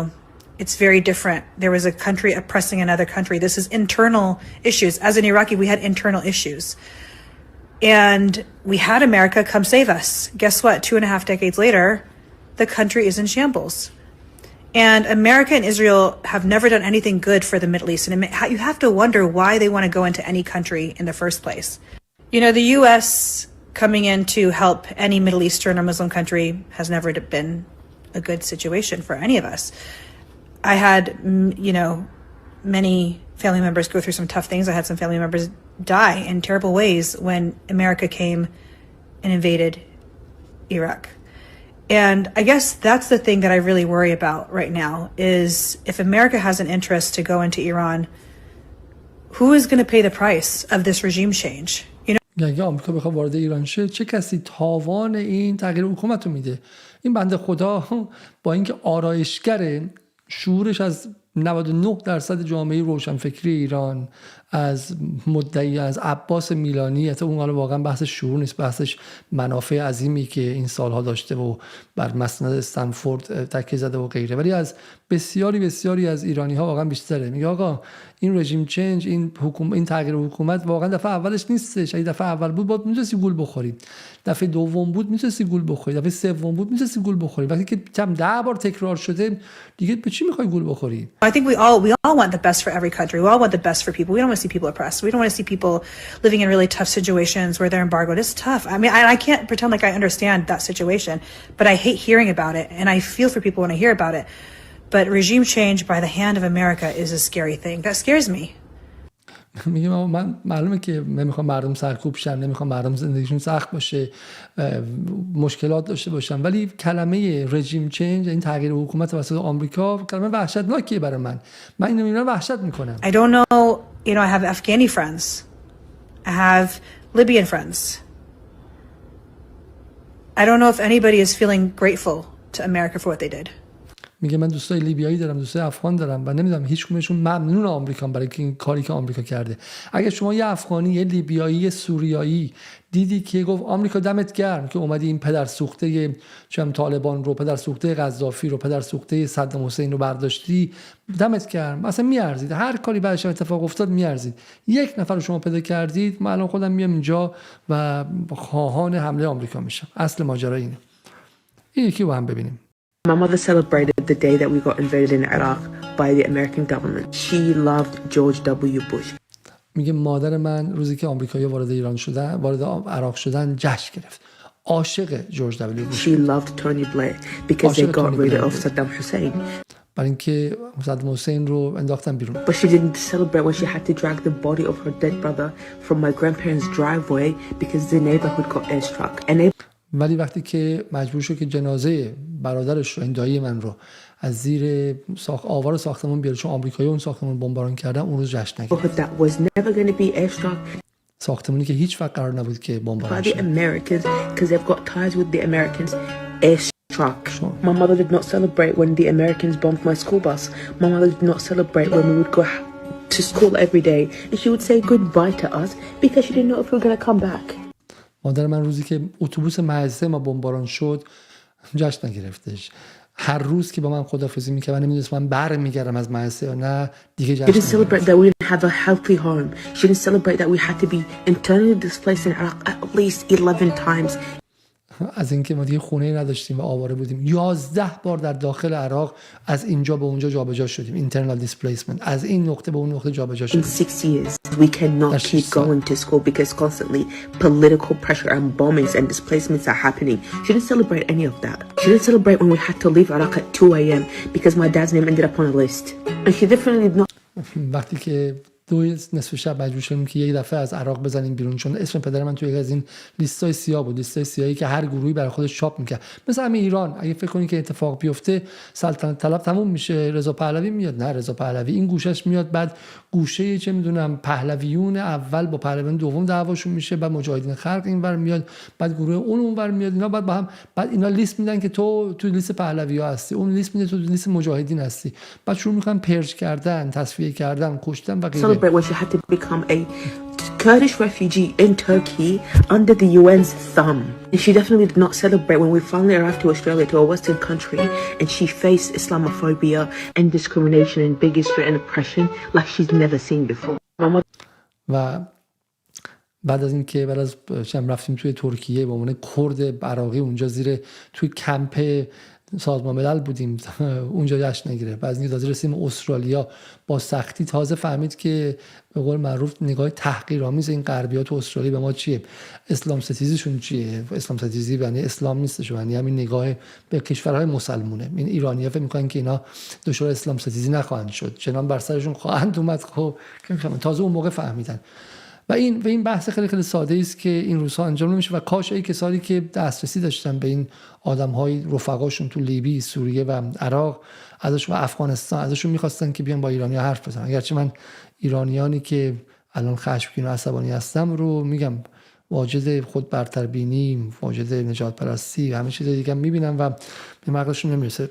اتفاق خیلی بدی میگم من پیروز دیشب می‌خواستم برنامه داشته باشم و این صبح یه گفتگویی داشتم با یکی از دوستان معتمدم تو ایران که کارگاهی داره تولید کننده است و همین گفتش که عین 20 آدمی که اینجا کار میکنن و بچهای خیلی خوبی هم هستن، همشون سالمن، همشون کارگران چه میدونم فنی درجه‌ای که خیلیشون باسوادن، درس خونده هستن، ولی خب کارگران ها و حقوقشون همه 20 میلیون تومان و اوضاع خرابه و خیلیشون همشون تظاهرات رفته بودن و با اولین شلیک هم زده بودن به چاک و فرار کرده بودن. این آدمای خیلی رادیکال و چیز هم نبودن، ولی میگفت عین 20تاشون میگفتن ترامپ بیاد.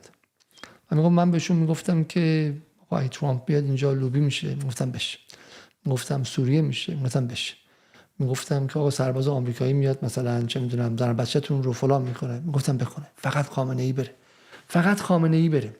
و این لحظه جنون ملت هاست، لحظه است که دیگه ملت ها شروع میکنن به خودزنی کردن. توی ارگانیسم اتفاق میفته، توی بدن اتفاق میفته. لحظه بیماریایی که بدن میگیره، علیه خودش شروع میکنه جنگیدن، علیه خودش سلول تولید کردن و توی گله های حیوانات گاهی وقتا اتفاق میفته، رفتارهای خودکشانه از حاکمیتی که مشغول خودکشیه با سیاست‌هاش، با سیاست‌های اقتصادیش، عمدن این کار رو به وجود آورد، تا ملتی که در حال خودکشیه و دنبال اینه که ترامپ بیاد بهش حمله کنه. و این لحظه خیلی امیدوار کننده ای نیست و باید حالا وایساد و باید منتظر شد که شاید اتفاق دیگه ای بیفته. در چنین شرایطی میان همه جور جانور ساخته میشه. این یکی خواهش میکنم، ببین من الان انگلیسی گفتم، به فارسی هم میخوام بهتون بگم، خواهش میکنم، التماستون میکنم، اگر تلویزیون SMS پناهگاه اعلام بکنن. فقط قبل از این من ادامه بدم، حدوداً 6600 نفر دارن برنامه رو میبینن در مجموعه توییتر و یوتیوب، ولی از 4300 نفری که در یوتیوب میبینن فقط 600 نفر لایک کردن. من همین تقاضا میکنم که برنامه رو لایک کنید، ببینید که این اتفاقی که داره، نه به خاطر من، ولی ببینید که اتفاقی که داره تو ایران میفته مسلماً یه بخشش اقتصادیه، یه بخشش فشار تحریمه، یه بخشش حکمرانی بده، تازه به حکمرانی رسیده هایی که فقط منفعت خودشون دیدن، جیب های خودشون پر کردن، ولی یه بخشش همین رسانه بود دیگه. همین جنگ رسانه‌ای بود که ذهن‌ها رو هر روز از نفرت پر کرد. و واقعا من یکی از دلایلی که این روزها سختمه که برنامه بذارم، احساس به ناتوانی میکنم، احساس میکنم که مقابل این هواپیمای چه میدونم غول آسای F-35 ایران اینترنشنال که روزی 24 ساعت داره من به حرف تولید میکنه، من با یه دونه چه میدونم تفنگ برنوی قدیمی و این چه میدونم ابزار قراضه مثلا بودن نبودن چه فرقی داره یا نداره، ولی کمک کنید که حداقل اینها بیشتر دیشه. ببینید که اون امکان کات کردن و کوتاه کردن اینها رو هم نداریم. دوستایی که کمک میکردن همشون تو ایران بودن و الان دیگه من خودم یک نفر و توانم هم محدود کمک کنید که این برنامه حداقل تو یوتیوبش بیشتر دیده شه. که لحظه‌ای که شما میرین اونجا رو منفجر بکنن و بعدش بگن آمریکا زده. ببین ما دیدیم که چی کار از دستشون برمیاد. خواهش میکنم اعتماد نکنین. من یه پست دیگه میگیرم، خیلی برام دایرکت دادن، همه توضیح دادن که چه کارهایی میشه انجام داد، من همه رو توی ویدیو به فارسی میگم. آره این دوباره کتاب دستورالعمل اسرائیل، این حرفایی که این خانم داره میزنه، میگه که پناهگاه ها رو استفاده نکنید اگه جنگ شد، پناهگاه ها مال خود جمهوری اسلامیه. این دستورالعمل ها دستورالعمل های موساده، یعنی ایجاد کانفیوژن یا گیجی حداکثری. توی تظاهرات میگن اگه کسی گفت که مثلا نزنید، اون رو اول بزنید بکشید.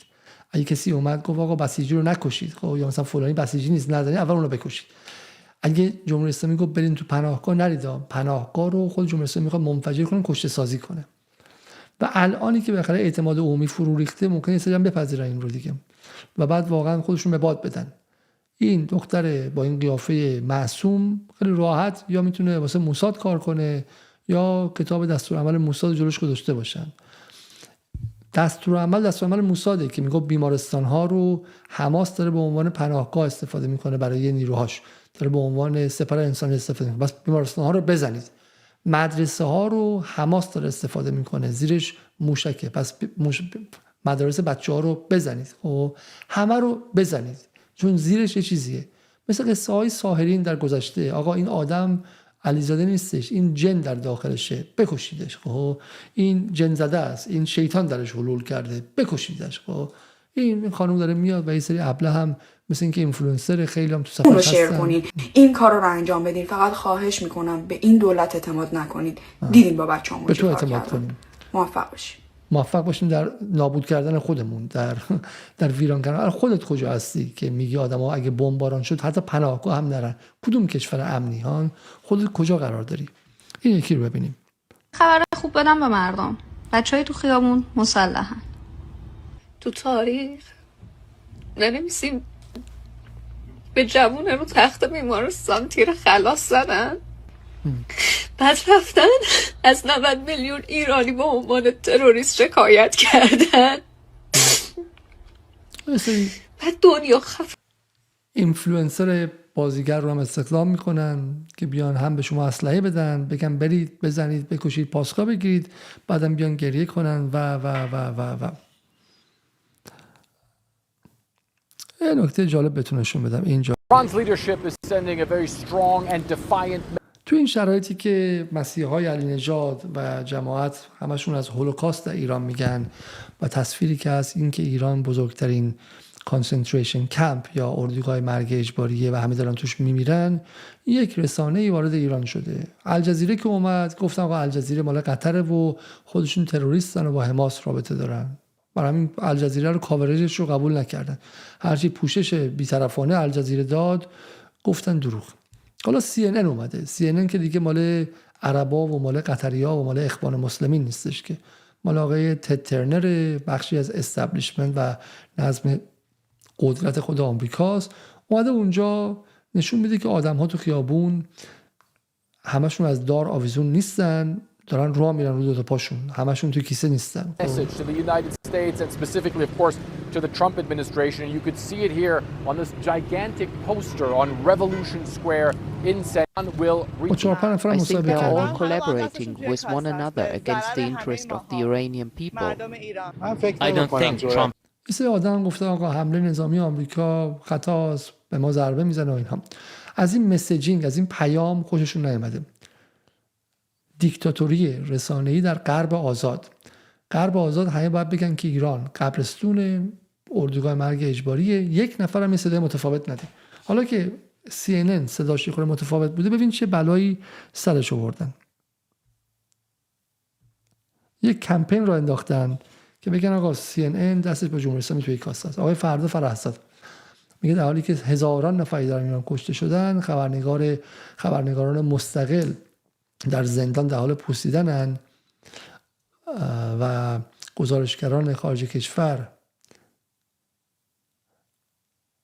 با تلاش برای ترور جمهوری اسلامی روبرو میشن.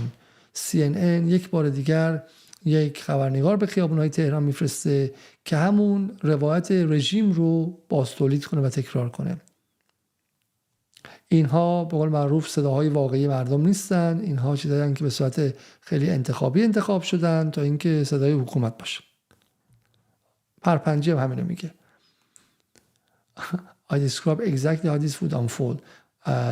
من اینو قبلا گفتم، دقیقاً اتفاق میفته. حالا CNN رفته تهران و یک واقعیت طراحی شده و استیج شده رو داره نشون میده و به قول معروف سناریوی جمهوری اسلامی تکرار میکنه. اینا رفتن، حالا یه سری هم دنبالشون میاد. این ژورنالیسم نیست، این سفیدشویی جنایت و کشتاره. ایران این رو به خاطر خواهد سپرد. خب شروع کردن تعداد خیلی خیلی زیادی، حالا من میلیون ها نفر بودن که راه افتادن که بگن آقا این چیزه، این ماجرا. CNN هم جرئت نکنه. یعنی این از نظر مهمه که چگونه اینها با کمپین هاشون خط نگهداری کردن، نذاشتن یک نفر از خط عدول کنه. همه باید اینو بگن در اینجا. سر اوکراین هم همینطور بود، هر صدای مخالفی هم باید خفه شه. سر زن زندگی آزادی هم یادتون باشه این بود. خب هیچ کس نباید جرئت کنه غیر از این خط ما بگه. واقعا صد رحمت به جمهوری اسلامی که باش توش از توش 10 تا صدای مختلف میاد بیرون. اینجا فقط یه صدا میاد بیرون. جمهوری اسلامی آدم کشته، جنوساید و نسل‌کشی کرده، آمریکا باید بره و از بینش ببره و نابودش کنه. اینم از این ماجرای CNN که به نظر من خیلی خیلی جالب بود که چگونه یه تلاش خیلی عظیمی داره انجام میشه اینجا. Donald Trump is Reagan plus. He's a man of peace, but not to be trifled with. So what did he tell the protesters? Keep protesting. Help is on the way. I hope he can find a deal to end the bloodshed in Iran. But Iran's the largest state sponsor of terrorism. They've killed probably 30,000 of their people. And here's what I think. When Donald Trump promises you something, he will deliver. To the Iranian people, President Trump has your back. این همون کسی بود که به مردم گفت برین تو خیابون، ترامپ میاد نجاتتون میده و غیره. بعد که ترامپ بلافاصله نزد، خیلی غمگین شد، رفت اسرائیل، برگشت، الان خیلی خوشحاله، میگه که آقا بهتون گفته بودم ترامپ خیلی باحال، ریگان پلاسه و میاد به زودی میاد و نجاتتون میده، بچسبین اونجا و اصلا نگران نباشید.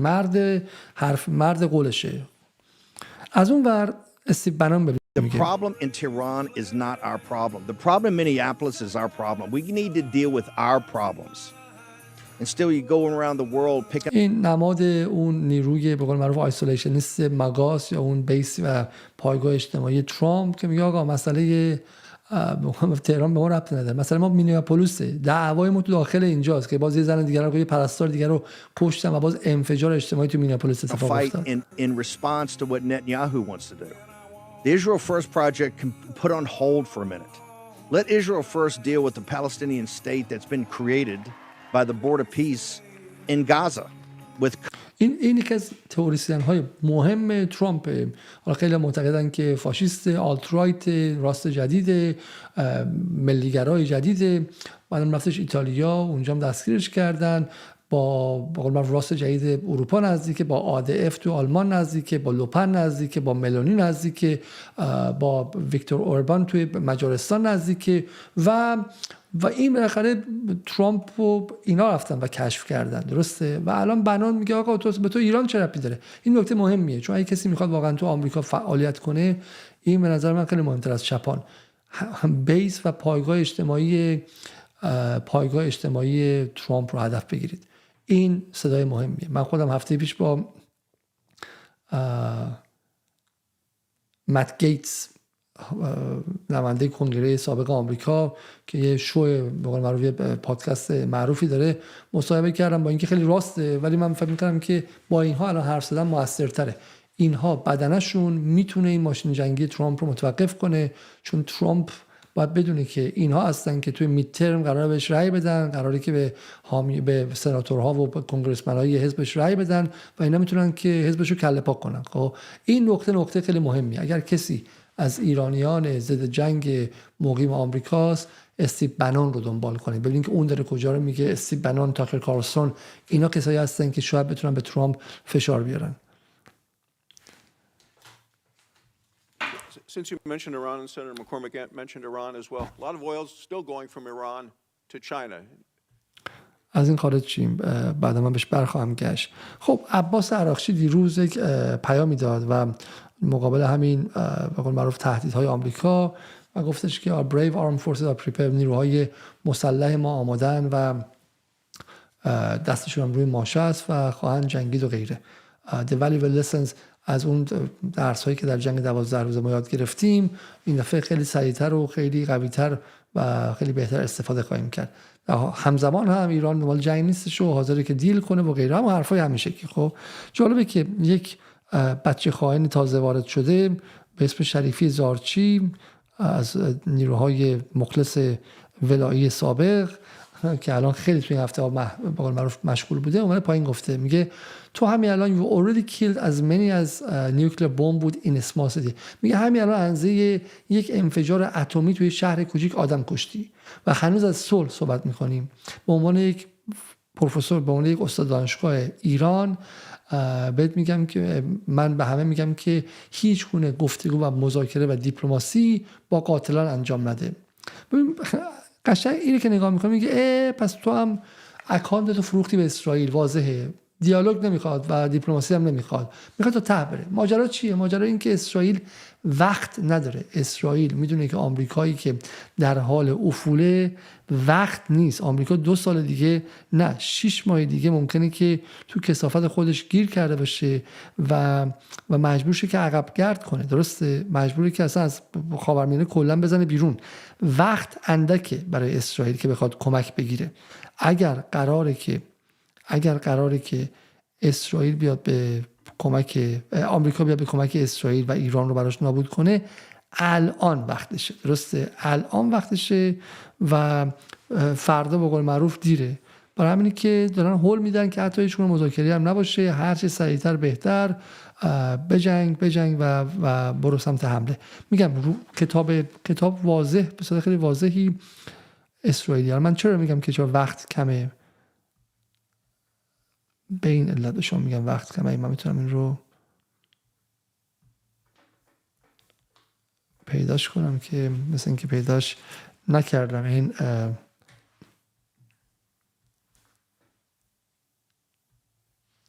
این نمودار پیدا کردم اینش.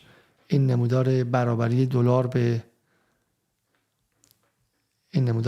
دلار به طلا رو شما نگاه کنید، خب خیلی واضح بهتون میگه که چرا وقت کمه خب برای اسرائیل. ببینید که دیگه بحث واقعا افول دلار داره تقریبا به سقوط دلار تبدیل میشه در این برابری با طلا. خب برای همینه که وقت کمه و اینا باید تا حد امکان آمریکا رو ارج کنن، به اضطرار بخونن که بتونه این حمله رو انجام بده. خود رضا پهلوی چی میگه؟ میگه پس از قتل عام هولناک بیش از 6 میلیون یهودی در هولوکاست، جهان با خود عهد بست که هرگز دوباره اجازه تکرار چنین جنایتی ندهد. اینو که دیدی بگو از موساد اومده، اینم خودش ننوشته، موساد نوشته. کلمات هولوکاست، کانسنتریشن کمپ، اینا رو که میبینی با حافظبارای اسرائیل اصلا 100% همه متحد شدن که درباره شر مطلق سکوت نکنیم و هرگز اجازه ندهیم غیر نظامیان بیگناه قتل عام شوند. فلان شده. غزه هنوز تموم نشده. هنوز من با تو حرف میزنم تو همین هفته باز اسرائیل 20 نفر کشته، 30 نفر کشته.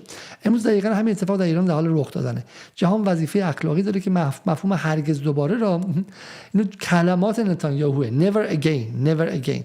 امروز در حالی که یاد قربانیان هولوکاست رو گرامی می‌داریم، با فوریت از جهان آزاد می‌خواهیم که فلان کند. خب باز من به شما نشون بدم این کلمات رو، اینها طبیعی نیست. اینا همشون از دل یک اتاق فکر اومده. تینا قاضی مراد مال من و تو، نام‌های زیادی به آن دادن، بهترینش آیت الله BBC، ولی من مایلم او رو در این لحظه سرنگهبان آشویتس شیعی بنامم. سرنگهبانی که بزرگترین جنایت علیه بشریت پس از جنگ جهانی دوم را می‌بیند، اما ترجیح می‌دهد بلندگوی جنایتکارا باشد. اتفاقی که تو ایران افتاده بزرگترین جنایت علیه بشریت، این واقعی ها، پس از جنگ جهانی دوم هست در حال حاضر و BBC هم در مورد این حرف خیلی زیادی نزده. اینا ببین اسرائیلی که از خاصیتاش اینه که میگه آقا هر چقدر دروغ بزرگتر باشه باورپذیرتر میشه. نترس، دروغ 24 ساعته رو بگو، فقط یه رسانه‌ای مثل اینترنشنال داشته باشه که 24 ساعت در روز باشه، شب خواب نداشته باشه، کاری کنن که آدمایی گوش کنن بهش، این مثلا این چیزا بدن بغل گوششون، هی تکرار میشه وارد ناخودآگاهشون میشه. بزرگترین جنایت علیه بشریت پس از جنگ جهانی دوم. خب این رو هم شما اینجا ببینید. کار به جایی میرسه که میگم در این مجموعه دوست خائنین آقای رامین جهانبگلو میاد. کی رامین جهانبگلو یادشه؟ من رامین جهانبگلو خیلی خیلی خوب یادمه، چون یک بار که در تهران رفته بودم، آخرین باری که رفتم تهران سال 2006 بود فکر کنم، 2004 بود. خب یه فیلسوف ایتالیایی در اون سفر بود به اسم آنتونیو نگری و نگری رفت سخنرانی کرد توی جایی که آقای جهانبگلو بود به اسم خانه هنرمندان. جهانبگلو با منم صحبت کرد و از اقوام دورمان بودش، من پسر خاله زن پسر عموی پدر من هست و اینها، خیلی همچنان مؤدب و خیلی همچنان فلان اینها بود. اومده بود ایران و خیلی هم خوشحال بود و متخصص گاندی شناس بزرگ رامین جهانبگلو، همینجا نوشته آخرش کرسی گاندی شناسی داره. این آقای گاندی شناس چی داره میگه اینجا؟ جناب آقای گاندی شناس بزرگ میگه که رئیس جمهور آمریکا در روزهای اخیر بارها از کمک به مردم ایران سخن گفت، اما واقعیت تلخ این است که او و دولتش دست کم یک هفته دیر کردند. گاندی شناس ناراحته که یه هفته بمبا دیر رسیده. میگه بعد بمبا همون موقع میومد. نباید فراموش کنیم کشتار اخیر هزاران ایرانی قطعا تاثیر عمیق بر تخیل و ذهنیت اجتماعی سیاسی ملت ایران خواهد گذاشت.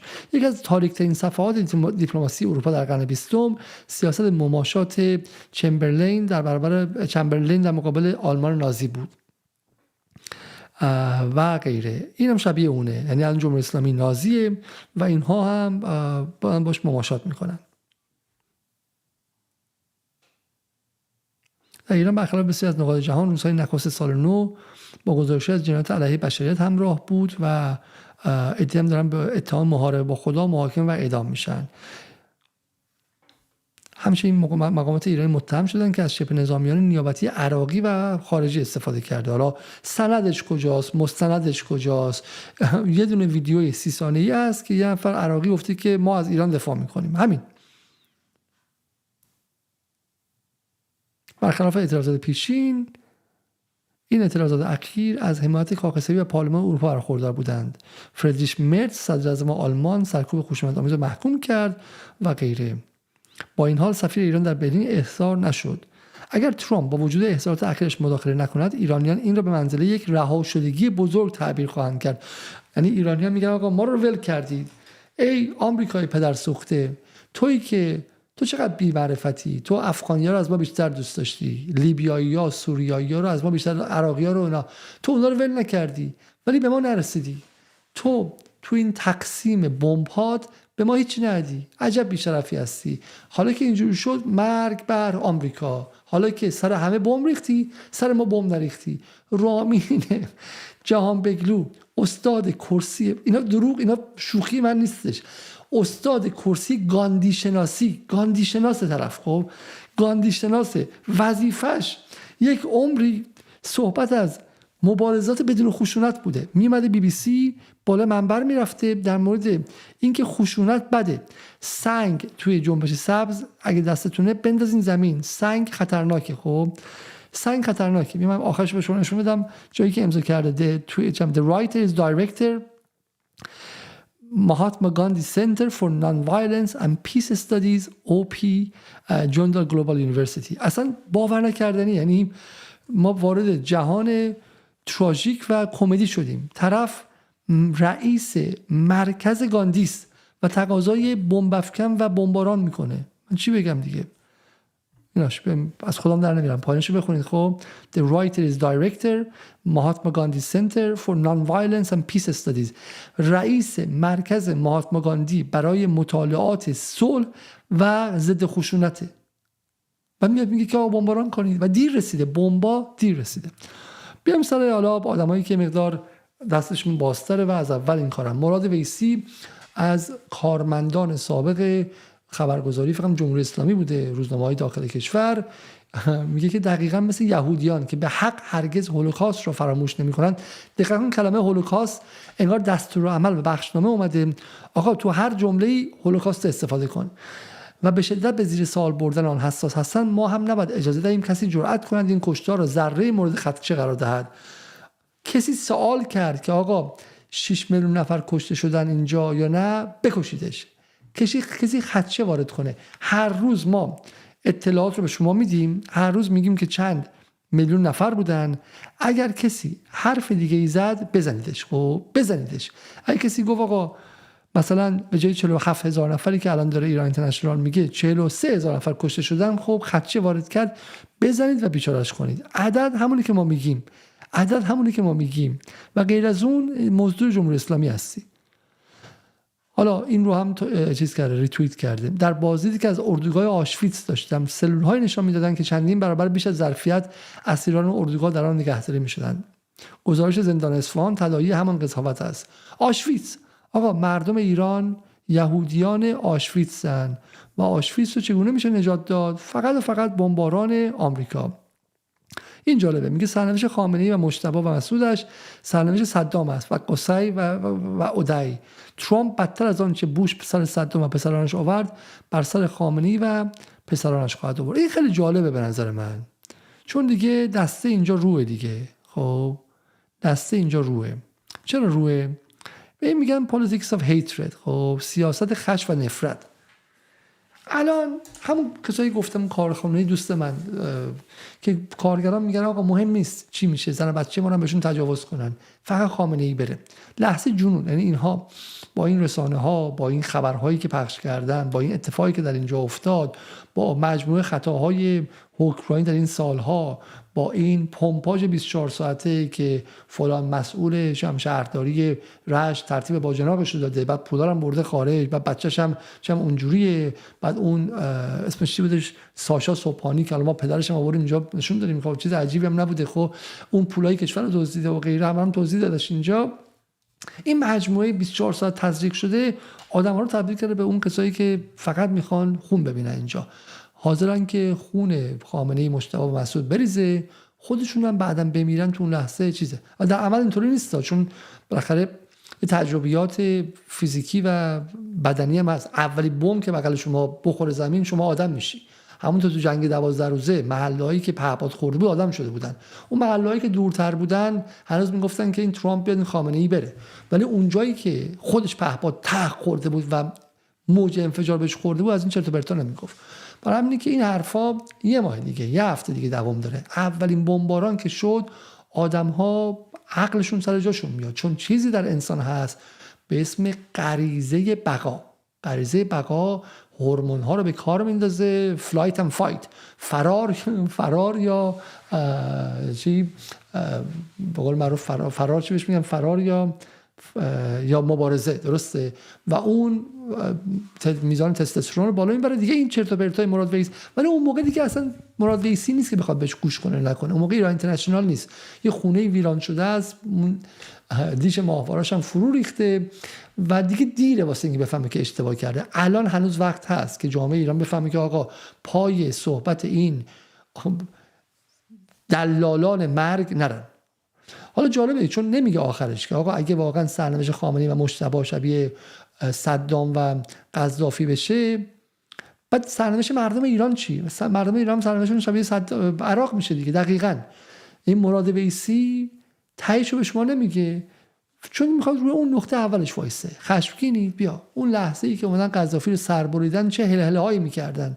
2 سال بعدش هلهله نبود، چون توی قفس گذاشته بودنشون در بازارهای برده فروشی. من همین الان امشب توصیه میکنم که اون فیلم و ویدیویی که ما در جدال سال 401 در مورد قذافی ساختیم رو برید و ببینید. خب اینم آقای این یکی چی میگه؟ این خانم یه دفعه از هیچ جا پیدا شده. خب از هیچ جا توییتش 5.2 میلیون ویو گرفته. حالا باز این ویسی و اینا که دروغ میگن به جای وصلن. از هیچ کجا آمده به عنوان یک چپ در فضای اروپایی میگه سلام، های ایرانیان هیر، سلام، یه ایرانی اینجاست. اینترنت برای 20 روز قطع بود. من همین الان با وی پی ان وصل شدم. خیلی اوضاع بد است. 30,000 نفر رو کشتن. خیلی صحنه‌های وحشتناکی دیدم. لطفاً در مورد ایران صحبت کنید. خب فقط در مورد ایران صحبت کنید. چیزایی که اصلا معلوم از کجا میاد نمیاد. حالا اونا به کنار، وارد بحث خود چپ ها میشیم. خانم نورا ارکات سردبیر مجله جدلیه متعلق به چپ های ضد استعماری جهان، ببین چی میگه. میگه ایرانی ها مستحق آزادی و حق تعیین سرنوشتن. اونها دارن در جنگشون برای رسیدن به اینها مورد خشونت خیلی زیادی قرار میگیرن. این نبرد از این لحظه فراتر میره و منظور من جنبش وسیعشون برای چند دهه گذشته است. خب و must read essays on strategy after massacre، این اسی رو در مورد استراتژی بعد از قتل عام بخونید. حالا بحث چیه؟ بحث اینه که اینها دارن به قول معروف چی کار میکنن؟ اینها به قول معروف دارن همدلی نشون میدن، همبستگی نشون میدن. خب خیلی جالبه که چپ خب در غرب این جنس چپ خیلی عددی نیستش، یعنی مثلا 1% قدرت رو هم نداره، نخودی محسوب میشه. خب ولی این نخودی همیشه سر بزنگاه ها میاد و به حملات استعماری، حملات امپریالیستی آمریکا مشروعیت میبخشه، براش به قول معروف براش وجهه اخلاقی میسازه. در سوریه و لیبی هم همین کارو کردن. آقای اسمش الان من بعد ژیلبر اشکار، استاد دانشگاه سوئز از نیروهای چپ خیلی معروف، سر لیبی دفعه یادش اومد که آقا قذافی خیلی پوفیوزه، قذافی خیلی آدم بدیه و این قتل عام کرده. خب این رو دفعه تمام روزنامه‌های بزرگ مینستریم مثل نیویورک تایمز و واشنگتن پست دفعه عاشق آقای ژیلبر اشکار شدن. بعدها معلوم شد که طرف چم واسه امودی هم کار می‌کرده، واسه مینستر اف دیفنس هم کار می‌کرده و اون ظاهر چپش هم الکی بوده. خب تو سوریه هم همینطور بودش، خیلی از این نیروهای اینجوری سوسیالیست و غیره اومدن. برای همین که اینجا الان یک خرط و خریه که اینهایی که این سالهایی که ایران داشته به این روز میافتاده، 14 سال ایران تحریم بود، نورا ارکات ها هیچ نگفتن. ایران تو جنگ 12 روزه 1100 نفر از دست داد، اینا خفه خون گرفته بودن. ایران این همه دانشمنداش ترور شدن، خفه خون گرفته بودن. ایران استاکسنت اومد که باعث چه میدونم داشت میتونست باعث مرگ خیلی‌ها بشه، خفه خون گرفته بودن. ایران سلیمانیش ترور شد، داشت به آستانه جنگ میرسید، کار غیرقانونی کرد آمریکا، خفه خون گرفته بودن. تمام این سالهایی که این وضعیت الان داشت پخته میشد، ایران توی دیگ گذاشته شده بود و داشت پخته میشد، اینا یاد همبستگی نبودن. تو این لحظه خاصی که 2 انتخاب بیشتر نداری تو، اینا دفعه یادشون اومده که آقا این حکومت خیلی بده و این جنبش هم خیلی جنبش مردمیه. جنبش مردمیه، بریم بهش کمک کنیم. من فکر حالا همینجا اجازه بدین من یک سخنرانی دیگه خیلی هم دیر وقته ولی 7000 نفر دارن نگاه میکنن، بذار بخش از حرفایی که میخواستم بزنم رو اینجا بزنم. خب و برم سراغ سناریوهای موجود، وضع موجود و غیره و غیره. خب اول از همه من میخوام در مورد این حرف بزنم که آقا بالاخره الان امروز که با شما حرف میزنم یه دونه ناو دیگه هم ترامپ به منطقه آورد و به نظر میاد که قضیه جدی است و ترامپ هم تصمیمش رو بالا تا حد زیادی گرفته. اما حالت هایی که موجوده چیه؟ یعنی خطر جنگ قریب الوقوع، ممکنه که فردا صبح این اتفاق بیفته، ممکنه پس فردا بیفته، ممکنه هم نیفته و غیره. چند تا سناریو رو من اینجا محتمل میدونم. یک سناریویی که بالاخره ترامپ ادعا اینه که آقا وقتی که قپ میزنم میتونست بزنه ولی خب آخر ایران هم میزد. درسته ایران به قطر حمله میکنه، به امارات حمله میکنه و غیره.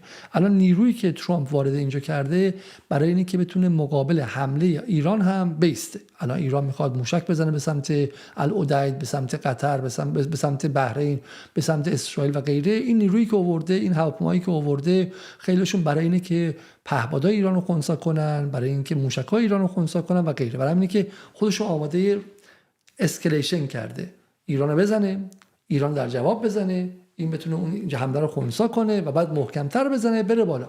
و همینه که آمریکا عملاً داره میگه من واسه یک all out war، یک جنگ تمام عیار اینجا آمادم. درسته؟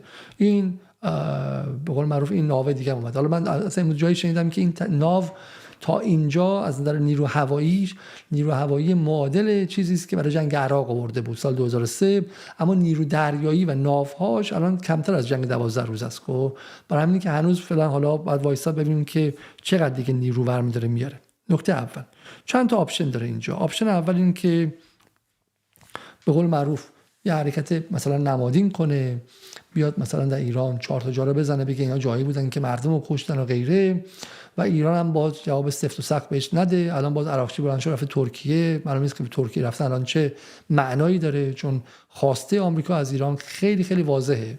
خواسته آمریکا از ایران اینه که یا همین الان من بهت حمله میکنم و ویرانت میکنم، میندازم تو جنگ داخلی، یا موشکاتو میدی، هسته‌ای رو که باید بدی 600 کیلو رو، موشکاتم میدی که اگه این اتفاق بیفته سناریو بعدی چیه؟ من ناومو خارج میکنم چون من دیگه لازم نیستم. اگه موشکاتو بدی خود اسرائیل میتونه 6 ماه دیگه تمومت کنه. تو اگر موشک نداشته باشی که به اسرائیل برسه، موشکات بشه بردش زیر 300-400 کیلومتر، بعد دیگه یه اسرائیل برای تو کافی است. اسرائیل تو رو کفایت. خب برای همین که راه حلی که آمریکا جلوی ایران میذاره یا مرگ الانه یا مرگ 3 ماه دیگه است. این مزخرفاتی که مذاکره کنیم یا فلان کنیم مثلا شناعت آوره. من امروز دیدم که آقای زیدآبادی که حالا بخوام مواضعش هم تو اینجا واقعا سگش طرف داره به صدها نفر دیگه، سگش طرف داره به خیلی از همین امثال مهدی نصیری و غیره و غیره، بالاخره مواضع ملیه، ولی واقعا هنوز متوجه نشده که ماجرا چیه. التماس کرده تو رو خدا بیا نش. خب التماس کرده که آقا تو رو خدا بیا مذاکره کنید اگر میتونید. التماس کرده. خب و نمیفهمی که اصلا مذاکره معنی نمیده. آمریکا گفته از ایران چی میخواد، گفته از ایران موشکاشو میخواد، موشکا رو بده، بعد جنگ بعدی خیلی خیلی زودتر از اینی که شما فکر میکنید. خب این آپشن اوله که مثلا سمبولیک بزنه، به نظر من سمبولیک نخواهد زد. خب آپشن دوم چیه؟ اینه که همینجا بمونه، کار خاصی نکنه، وایس دور ایران خیمه بزنه و همون چیزی که مارکو روبیو گفته بود، بالاخره این از نظر اقتصادی زوارشون در خواهد رفت، خیمه بزنه، رفت و آمد تانکرها و نفتکش‌های ایران رو دشوار کنه. بالاخره ایران نمیتونه آغازگر این جنگ باشه. این جمله آقای متقی، دکتر ابراهیم متقی تو گفتگو با جدال مهمه. الان وضعیت اجتماعی در داخل طوری است که مردم از یک حمله پیش دستانه از سمت ایران دفاع نمی‌کنن. اروپا الان ضد ایران، این کشورهای نزدیک به آمریکا هم اونوریان. اگه ایران فردا صبح بزنه مثل طوری که ژاپن زد و یه پرل هاربر درست کنه، مسلماً دست بالای نظامی رو ایران خواهد گرفت و آمریکا گیج خواهد شد، ولی بالاخره به آمریکا مشروعیت میده که بزنه ایران رو هر کاری خواست بکنه. خب یعنی دیگه شورای امنیت هم بره احتمالاً کار سخت میشه. و همین ایران آغازگر جنگ نخواهد شد. ایران منتظر وایساده که سورپرایز بشه. حالا به قول آقای اسکات ریتر امروز میگفت مثل اینکه تو بدونی که مایک تایسون بوکسور میخواد به تو حمله کنه، مشت بزنه بهت و میدونی این دونستنت ولی چندان بهت کمکی نمیکنه چون بالاخره آمریکاست. ولی بعد ببینیم که ایران این دفعه چه اراده به خرج میده. هر فهم من اینه که چون این دفعه تهدید وجودی است، ایران واکنشش متفاوت از جنگ 12 روزه و حمله به قاسم سلیمانی خواهد بود. ایران این دفعه میدونه که اگر جواب محکم نده تموم کارش، چون اینها در داخل نیروهاشون رو پیاده خواهند کرد، نیروهای چریکی وارد خواهند شد، جنگ داخلی شروع خواهد شد، بمباران‌ها ادامه دار خواهد شد، ممکن چند ماه باشه مثل یوگسلاوی، مثل لیبی. الان روز چندم امروز روز 8 9 بهمن، خب و بعد اینا میگن که آقا تا 22 بهمن کار تموم میشه. نه ممکنه که تا 22 بهمن سال آینده کار تموم شه، ولی دیگه از جمهوری اسلامی چیزی باقی نخواهند بود، یا 22 بهمن سال 1410 تموم شه، ولی دیگه ایران تو مسیر میفته. برای همینه که قاعدتاً روی فهم من که کاملا ممکنه اشتباه کنم، بر اساس فهم من اگر آمریکا محکم بزنه، ایران محکم جواب خواهد داد. از غرق کردن ناو هواپیمابر آمریکا ممکنه اینجا اتفاق بیفته، تا زدن به قول پایگاه‌های آمریکا، تا زدن برج خلیفه در دبی و همه چیزهایی که به ذهن شما تا الان نیامده بود، تا مین گذاشتن در تنگه هرمز، تا خیلی اتفاقای دیگه. آن اراده‌ای که در ایران خشکیده بود و آن استراتژی صبر آقای خامنه‌ای که در این سالها بود، الان بالاخره لحظه موعودشه دیگه. درسته آقای خامنه‌ای صبر کرده بود که کار به جنگ نرسه. اگر آمریکا کار رو به جنگ برساند، مسلمه که این استراتژی صبر کنار خواهد رفت و ایران بالاخره قوایی داره. حالا ایران خیلی میگن که آقا ایران در مقابل آمریکا زوری نخواهد داشت، جنگ الکترونیک به کار خواهند برد. همین درست، ولی ایران که الان که بالاخره برای خودش نیروی نظامیه، فراموش نکنید. اینا من از روی رجز جمهوری اسلامی نمیگم، از این میگم که ایران توی تاجیکستان میره کارخونه پهپاد میذاره، از این میگه که ایران به روسیه تکنولوژی نظامی میفروشه. ایران فروشنده سلاح به جهان. ولی اون موقعی که ایران هیچی نبود، توی سال 65 66 یه نادر مهدوی بود که رفتش و ناو آمریکایی رو دوره کرده و می‌خواست ناو آمریکایی رو بزنه. اینجا بحث تکنولوژی نیستش، بحث بچه محل بودنه. همونطور که طالبان کم سواد، بی سواد، پا برهنه چون تو محل خودشون بود رفتن و آمریکایی رو زدن، اینجا بالاخره محلیه که نیروی دریایی سپاه محل خودش میدونه. خاطرتون هست که چه سالی بودش این عکس؟ خاطرتون هست؟ این عکس رو فراموش نکنید. خب این عکس رو فراموش نکنید. خب این جایی که توی این خلیج فارس سپاه با همین قایق‌های فکستنیش آمریکایی‌ها رو اینجوری تحقیر آمیز برداشت و ایران این بارم از همون جاست. آن اراده‌ای که توی این برنامه ما گفتیم که سپاه از دست داده بود، آقای خامنه‌ای حذر داشت از این که استفاده کنه که کشور به جنگ برسه. خب الان که داره به جنگ میرسه اون اراده کنار گذاشته شده. برای همینه که این خبر بازداشتخانگی روحانی و ظریف و اینها، این خبرها جدی و واعظی، البته این خبرها جدی بگیرید. خب الان بحث مرگ و زندگی ایرانه و جمهوری اسلامی این رو خوب میدونه.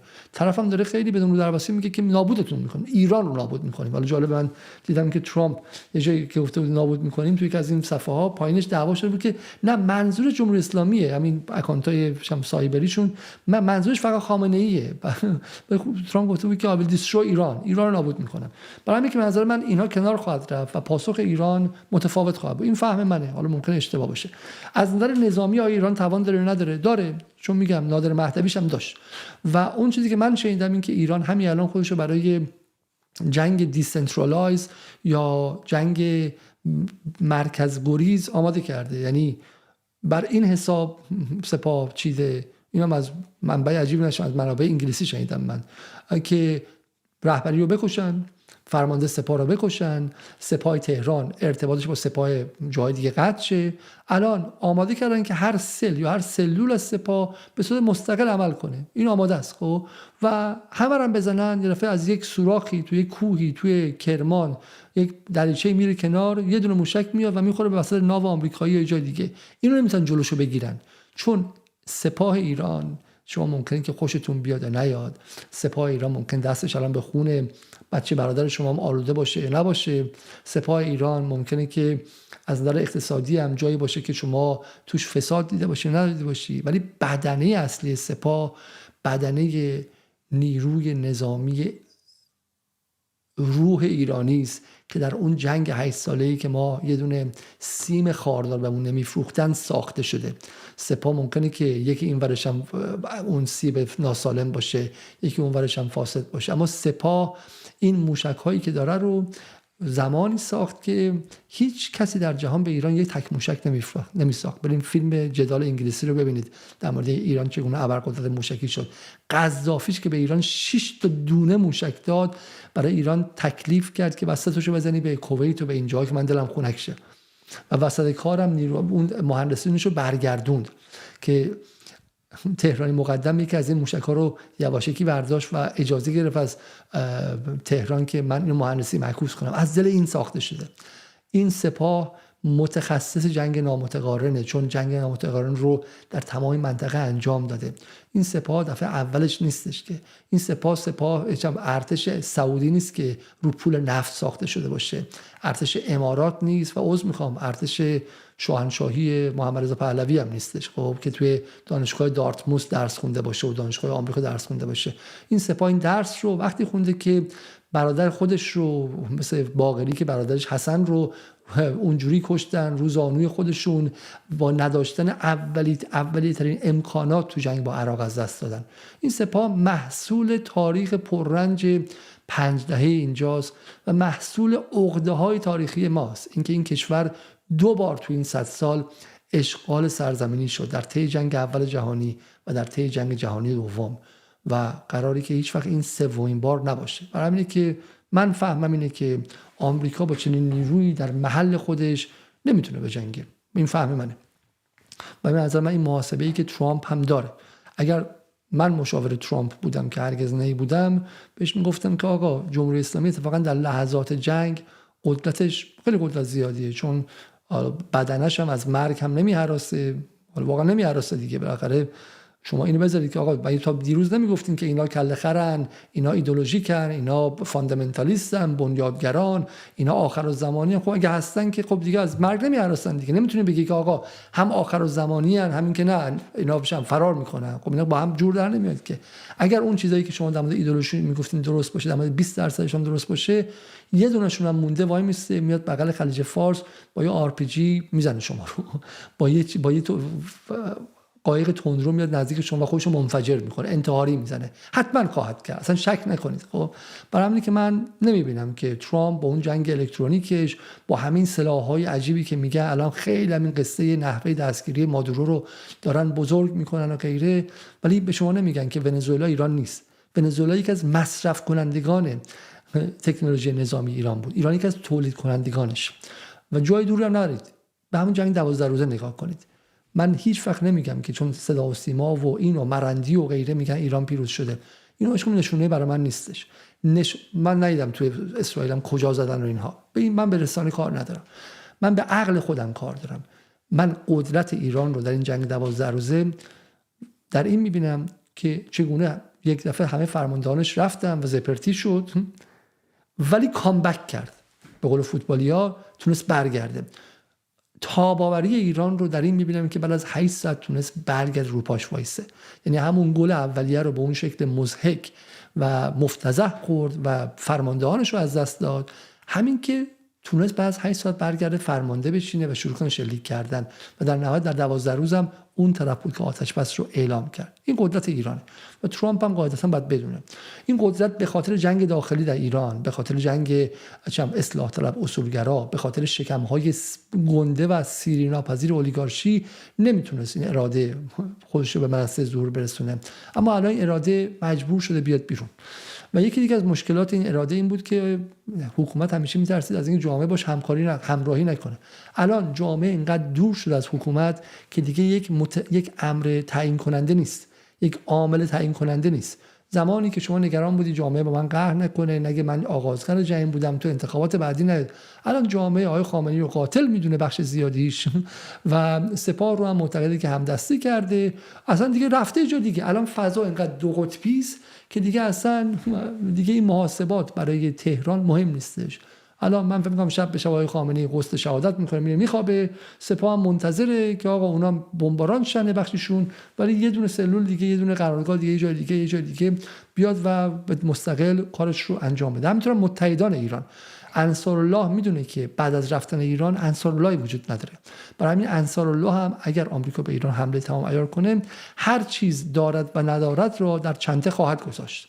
حزب الله لبنان هم میدونه که اگر چیزی باقی بمونه دیگه بعد از تهران، بعد از رفتن ایران دونه دونهشون رو خواهند کشت. برای همین به نظر من اونها هم هر چی دارن در چنته خواهند گذاشت. هنر آمریکا در این سالها این بود که داشت ایران رو قورباغه آپز میکرد، یه خورده اینجا میزد، یه خورده اونجا میزد، به ایران هم اجازه میداد که چه میدونم در و دیوار بزنه، عین الاسد بیاد به دیوار بزنه، تو العدید به در بزنه و از زیر قضیه قصر در بره و غیره. اما الان اگر واقعا ادعای ترامپ درسته که میخواد جنگ تمام عیار کنه، داره عملا ایران رو میبره به اونجایی که نقطه قوتشه جنگ تمام عیار. خب این فهم منه و حالا ممکنه که من اشتباه کنم. خب دیگه تو استراتژی آمریکا چیز؟ تو استراتژی آمریکا اینه که ما خواهیم زد و اون نیروها وارد ایران میشن. حالا من امروز باز یک چیزی شنیدم که ممکن درست باشه. آقای اسکات ریتر معتقد بود که این اتفاقی که در روز 8 و 9 دی شما دیدید، 18 و 19 دی دیدید، 8 و 9 ژانویه دیدید، این لایه‌ای از نیروهای اضافی این به قول معروف سلول‌های خفته آمریکا در ایران بود. کسایی که می‌خواستن برن کشته شن، اینها رو عمدن فرستادن اونجا دستگیر شن، کشته شن که بر این اساس بتونن بفهمن که اصلا کجاست مقرهای سپاه، کجاست مقرهای بسیج، کجاست، کجاها نگه می‌دارن، زندان‌ها کجاست و غیره. اینها توی بمباران اول ترامپ منفجر خواهد شد. حالا منظورش چی بود؟ این که این افراد جی پی اس با خودشون همراه می‌کردن، بالاخره به جای وصل بودن و غیره، ولی نیروهای اصلی پشت در منتظرن. نیروهای آموزش دیده حرفه‌ای اینها وارد خواهند شد و جنگ داخلی هم انجام میدن. همون حرفی که آن خانوم میزد در اون برنامه، در برنامه شبکه 4 که من هفته پیش نشون دادم، مشاور سابق آقای بلینکن، که inside outside war at the same time would be impossible for them. جنگ داخلی و بیرونی همزمان براشون خیلی خیلی سخت خواهد بود. در حالی که حالا من شنیدم که حالا الان بالاخره بخشی از تقسیم کار بین ارتش و سپاه هستش دیگه، بخشی رو به سپاه در داخل و حواسش خواهد بود، ارتش فعلا در مرزه، باید ببینیم. ولی هدف اینه که اورلود کنن، یعنی بار رو تا حد امکان زیاد کنن، هم در داخل هم در خارج، و این آشوب‌ها رو انجام بدن و این هم یک آپشن دیگری که داره. و در نهایت هم حالا ممکنه که بخاطر ترامپ غیر قابل پیش بینیه، لحظه آخر دفعه سر خلاکش کنه، بگه آقا من میخوام مانور نظامی انجام بدم، آیت الله به من پیام فرستاد که بچه خوبی شده دیگه، مردمشو نمیکشه، آدم شده و به زودی هم مثلا چه میدونم موشکاشو کوچیک میکنه و غیره. همه اینها ممکنه و وابسته است به اینکه این بار اراده ایران رو جدی میگیرند یا جدی نمیگیرند. اما من یک چیز به شما بگم، این اتفاق با توجه به وضعیتی که در جهان هست اگر به یک جنگ تمام عیار تبدیل شه که هزاران ایرانی کشته خواهند شد، هزاران ایرانی اصلا شکی نیست کشته خواهند شد و اصلا چیز واقعا با شکوهی لزوما نخواهد بود. خب من اصلا به هیچ وجه نمیخوام اینجا جنگ طلبی کنم، ولی واقعا به نظر من لحظه موعود جمهوری اسلامی و به ویژه استراتژی آقای خامنه‌ای هم هستش و منم نمیخوام اصلا پیش بینی کنم. تاریخ پیش بینی خواهد کرد خیلی هم زود. بالاخره من گفتم که آقای خامنه‌ای معمار بزرگ امنیت ملیه، بعد ببینیم این معمار بزرگ امنیت ملی که بالاخره روی خط رفت، بعدم صبر استراتژیک کرد، در داخل هم سعی کرد دست فرمون رو به هم نزنه، سعی کرد که جراحی مثلا در اولیگارشی هم نکنه که وضعیت داخل به هم نریزه که منظر من خطا بود، سعی کرد که دعوای داخلی هم بیش از یه حدی نباشه، قابل کنترل باشه. تا حالا موفق شده که نیروی نظامی انتظامی امنیتی رو کاری کنه یه دونه دیفکشن یا خروج از توش نباشه و از همین سیاسیون هم حالا امروز میرحسین موسوی اومده حرف زده، پروانه سلحشوری اومده چرت و پرت گفته، ولی تو سیاسیون سطح بالا هم کسی تا حالا حرف اضافی نزده خارج از خط، همه سر خط بودن. به نظر میاد همه منتظرن، یعنی همه آمادن، همه چی روی خط کتابی پیش رفته، سپاه و ارتش سر جاشون، نیروی الیت و نخبه سیاسی بالا در اتحاد حالا فعلا نسبی، مردم عصبانی و به شدت دیوایدد و دو قطبی، یه نکته منفیه. خب و آماده است، دست رو ماشه است که آمریکا حمله کنه. من چیزی میخوام بگم که در دوره گذار کشورها از بوته آزمایش رد میشن و این بوته آزمایش تعیین میکنه که جایگاهی که در بعد از این دارن کجاست. مثل اون مسابقات فوتبال واقعا حذفی. حالا خیلی کار سختی، یعنی همه ذهنها روی این کشتارها، این زخم عمیقی که بر روح ملی ایران، خشم و عصبانیت، ولی یک لحظه از این چیزها بیایم بیرون، فارغ از این من شما اسم ایران هم بذاریم یه جای دیگه، بذاریم میگم به یک کشور دیگه، انارستان، چه میدونم سیبستان.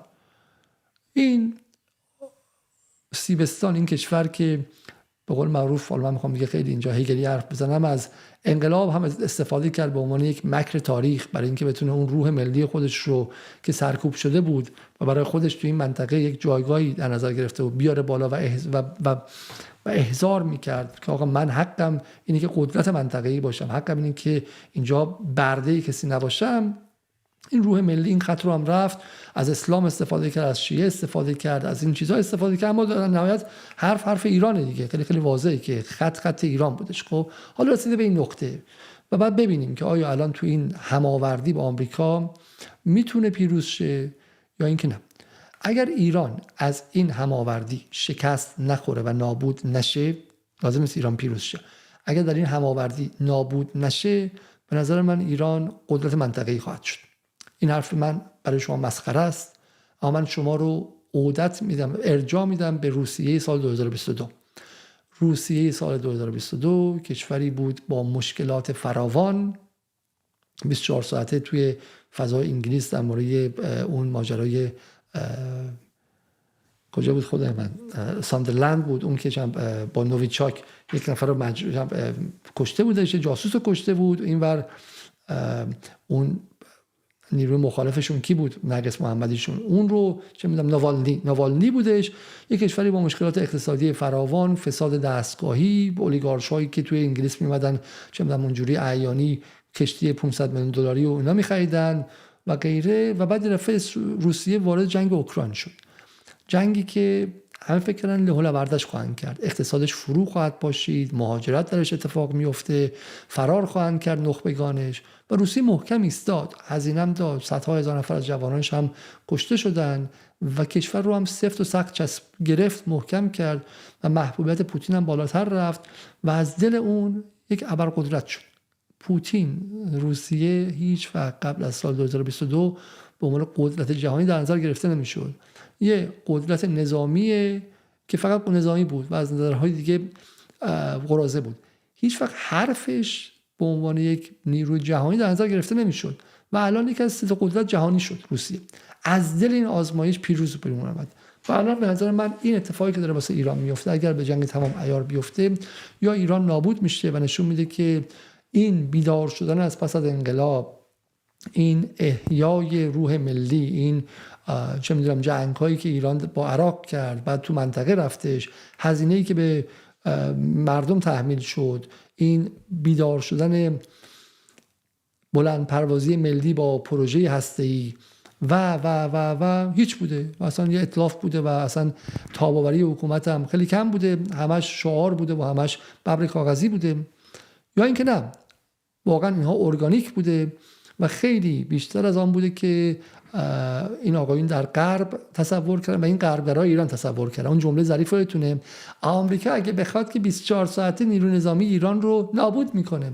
حالا الان روز جزاست، روز تسته، روز ابتلاست، روز آزمایشه. ما خواهیم دید که آیا واقعا 24 ساعت نابود میکنه نه.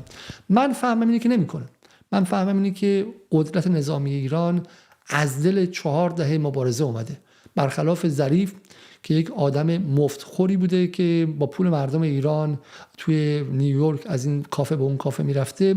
این قدرت نظامیه از بالا سر این جنازه به اون جنازه میرفته و چکمه از پاش در نیامده. این قدرت نظامیه رو امثال سلیمانی ساختن، امثال حسن باقری ساختن، امثال حاجی زاده ساختن، تهرانی مقدم ساختن و کسایی که الان زیر خاکن. فرقشون با ظریف اینه که اون بالای خاک هنوز داره فکر میکنه که اوجش نیه توییت چی بزنه. برای همینه که من الان فکر میکنم که این سویه های مختلف جمهوری اسلامی که نماد سویه های مختلف روح ملی ما هستن دیگه الان تو این لحظه در داخل هماوردیشون کردن.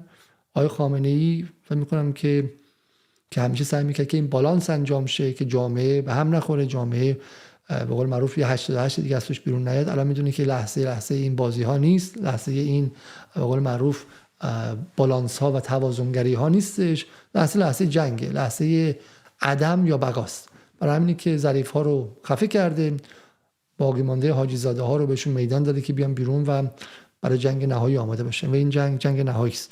و در همینه که ما این گیجی و این گیجی ملی رو الان داریم. گیجی ملی لحظه پیش از یک تولده، لحظه پیش از یک تولد پردرد که ممکنه که سر زا ما بمیریم، خیلی ساده، یا ممکنه که به دنیا بیایم و به دنیا آمدنمون من میگم ایران یک ابرقدرت منطقه‌ای خواهد شد بدون سوریه، با محور مقاومت ضعیف‌تر، ولی ایران ابرقدرت خواهد شد در اینجا اگر از دل این جنگ ایران سالم بیرون بیاد. خب پرهزینه ابرقدرتی شاید حتی بی ملت برای مدتی بی ملت، اما میشه از دل این اتفاقا شاید بازسازی ملی و بازسازی انسجام ملی کرد. اما من بیام به اینجا، به این لحظه‌ای که و این میتونه آغاز یک ملیگرایی جدید هم باشه. ملیگرایی که حالا ما در برنامه قبلی یک شما آقای بردیا پارس آوردیم که یک جور ملیگرایی خیلی ناسیونالیست فربه سرزمینی رو تبلیغ میکرد، ولی من فکر میکنم اون برای همه موجود باشه. من فکر میکنم که کار خیلی سخت برای اینکه بالاخره بخش‌های مختلفی هستن که به اون جنس سرزمین اعتقاد ندارن.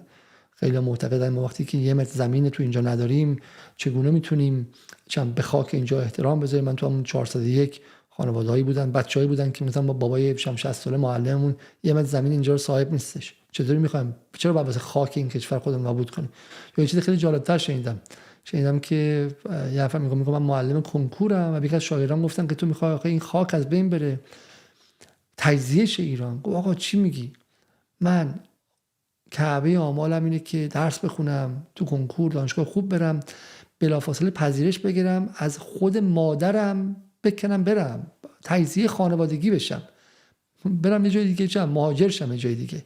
تو من از چی میترسی؟ من از مادرم که عزیزترین آدم برامه دارم تجزیه میشم. حالا میگه مام وطن تجزیه میشه. کدوم مام وطن؟ و من اینجا دیدم خیلی جالبه، اون خانومه‌ای که توی اون بعد از ترور حاج قاسم میگفتش که اگه دوست ندارید برید، نمیدونست داره تجزیه جمعیتی میکنه ایران رو.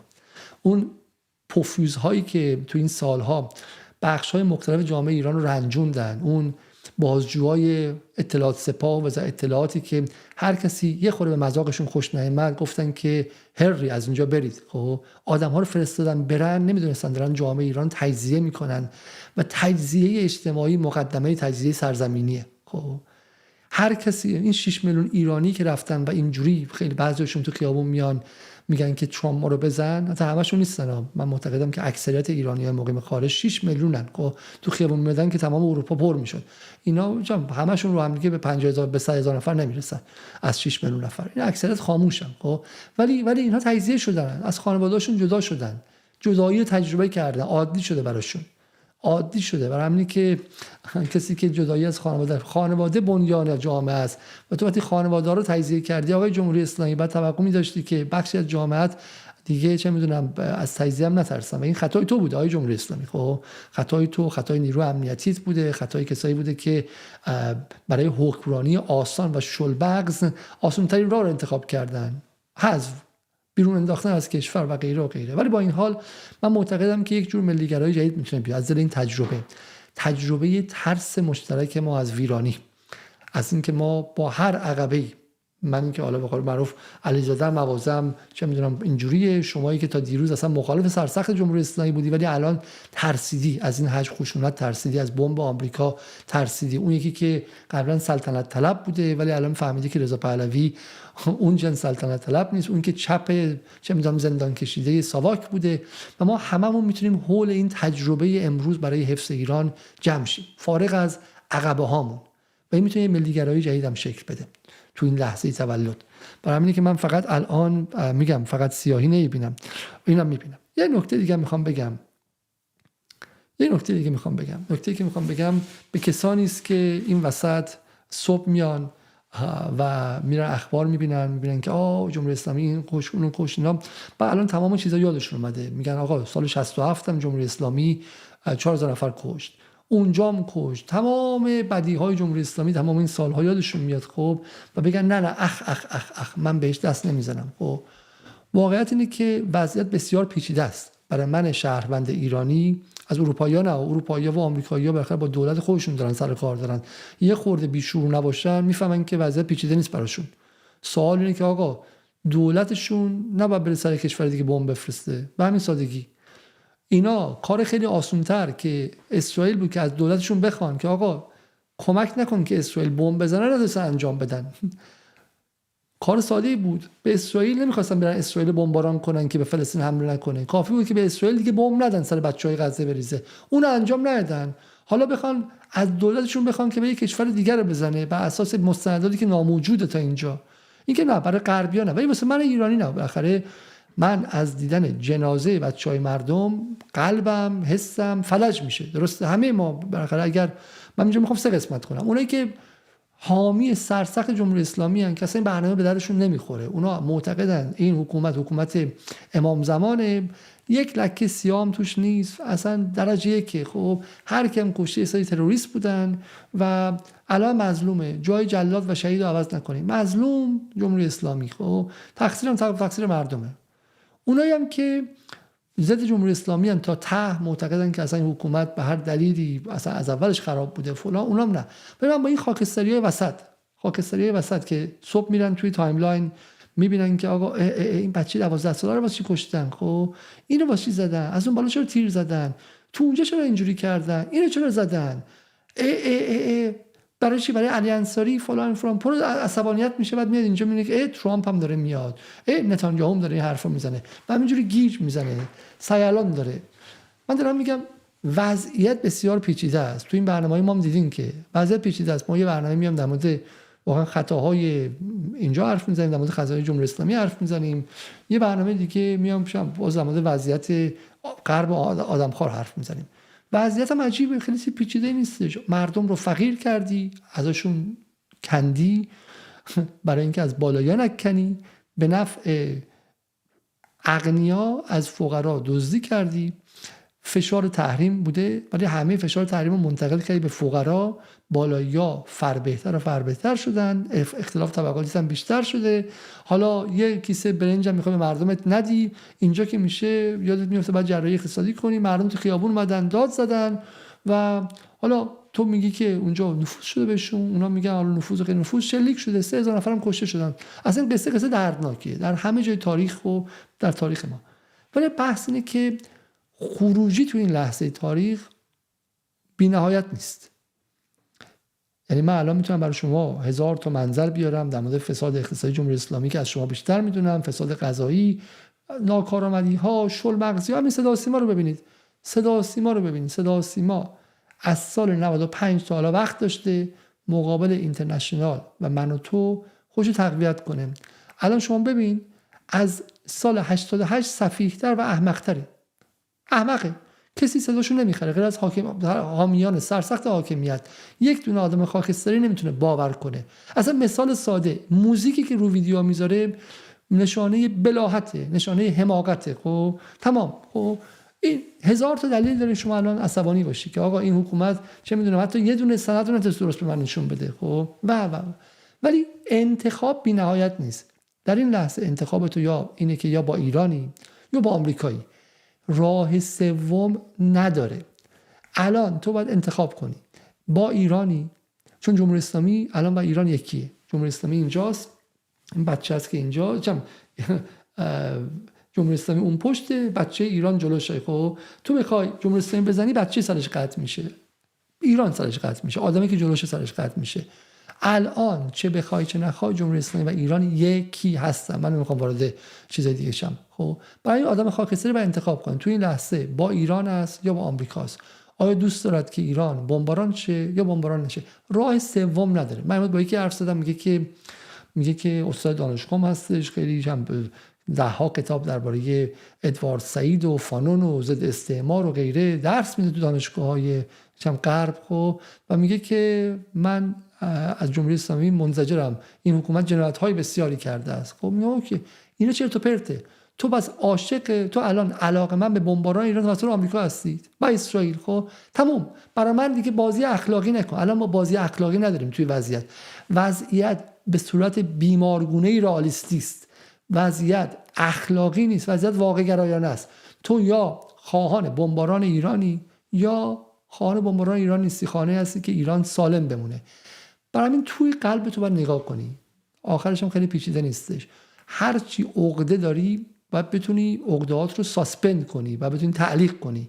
2 ماه 3 ماه اگه رفتی تو دادگاه قاضی دزد بوده، اگه بازجویی شدی بازجو پوفیوز بوده، اگر رفتی توی وزارتخونه یارو که رفته واسه نماز برگشته بعد از نماز اومده ازت اونقدر رشوه خواسته. خب اگر تو بچگی توی مدرسه معلم پرورشید فلانت کرد. آقا هر عقده‌ای که داری رو بذار کنار و اینجا بتونی بیاندیشی آیا میخواهی ایران بمباران شود یا نمیخوای بمباران شود. خب راه سومی اینجا وجود ندارد. خب چون به قول آقای ابراهیمیان بقیه کشورها هم فساد دارن، بقیه کشورها هم چه میدونم تباهی دارن، تو آمریکا هم اپستین هستش. ولی ما از آمریکایی میپرسیم آیا دوست دارید که آمریکا توسط بمب‌های اتم روسیه بمباران شود یا نه؟ جواب اغلب آمریکایی اینه که نه، روسیه گو میخوره، غلط میکنه که کشور ما رو بمباران کنه، ما وطن پرستیم، ما پیتریوتیم. خب الان سوال اینه، اونا اپستین دارن، اونا نجات پرستی دارن، پلیسشون سیاه میکشه، کثافت دارن، دزدی دارن. سناتور لینزی گراهام احتمال زیاد ازش فیلم چه میدونم جنسی توسط دست موساد هستش، یک کثافت انباشته است. ولی آمریکایی نمیخواد کشورش توسط اجنبی بمباران شه. این سوالم الان خیلی سوال پیچیده‌ای نیستش. برای همینه که فارغ از این نویز خیلی زیادی که اینجا هستش، یه لحظه گوشا رو که میگیری اینه، ایران رو میخوام بمباران کنن، تو کجا وایسادی؟ کجا وایسادی؟ هیچ جای سومی نداره. ایران رو میخوان شخ بزنن، توش آخوندم میمیره، دلت هم 10 دقیقه ممکنه خنک شه، سپاهی هم میمیره، بازجوی هم که تو رو تو اتاق تحقیر کرده اونم میمیره، ولی در کنارش 1 میلیون نفر دیگه هم میمیرن و این ایران دیگه هیچ وقت ایران نمیشه. این یه بچه ایران از توش میمونه و تو باید بدونین که اینجا کجا هستی. اصل ماجرا اینه. من خودم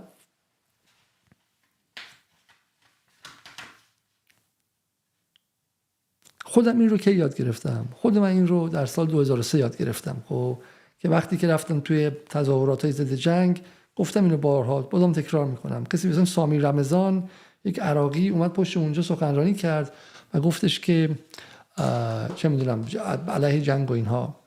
و من هنوز دو دل بودم چون بالاخره بمب شیمیایی صدام و اینا رو دیده بودم و این گفت من برادرم، یه پسر عموم توی این زندان‌های عراق کشته شدن.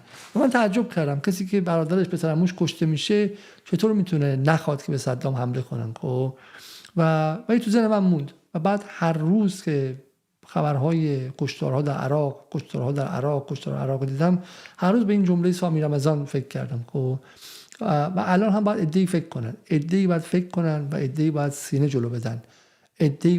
جلو بدن و به عنوان نیروهای شجاع در این تاریخ به میدان بیان و وایسن بگن آقا ما نمیذاریم که ایران رو نابود کنید، به همین سادگی ما نمیذاریم که شما بمباران ایران رو عادی سازی کنید و غیره.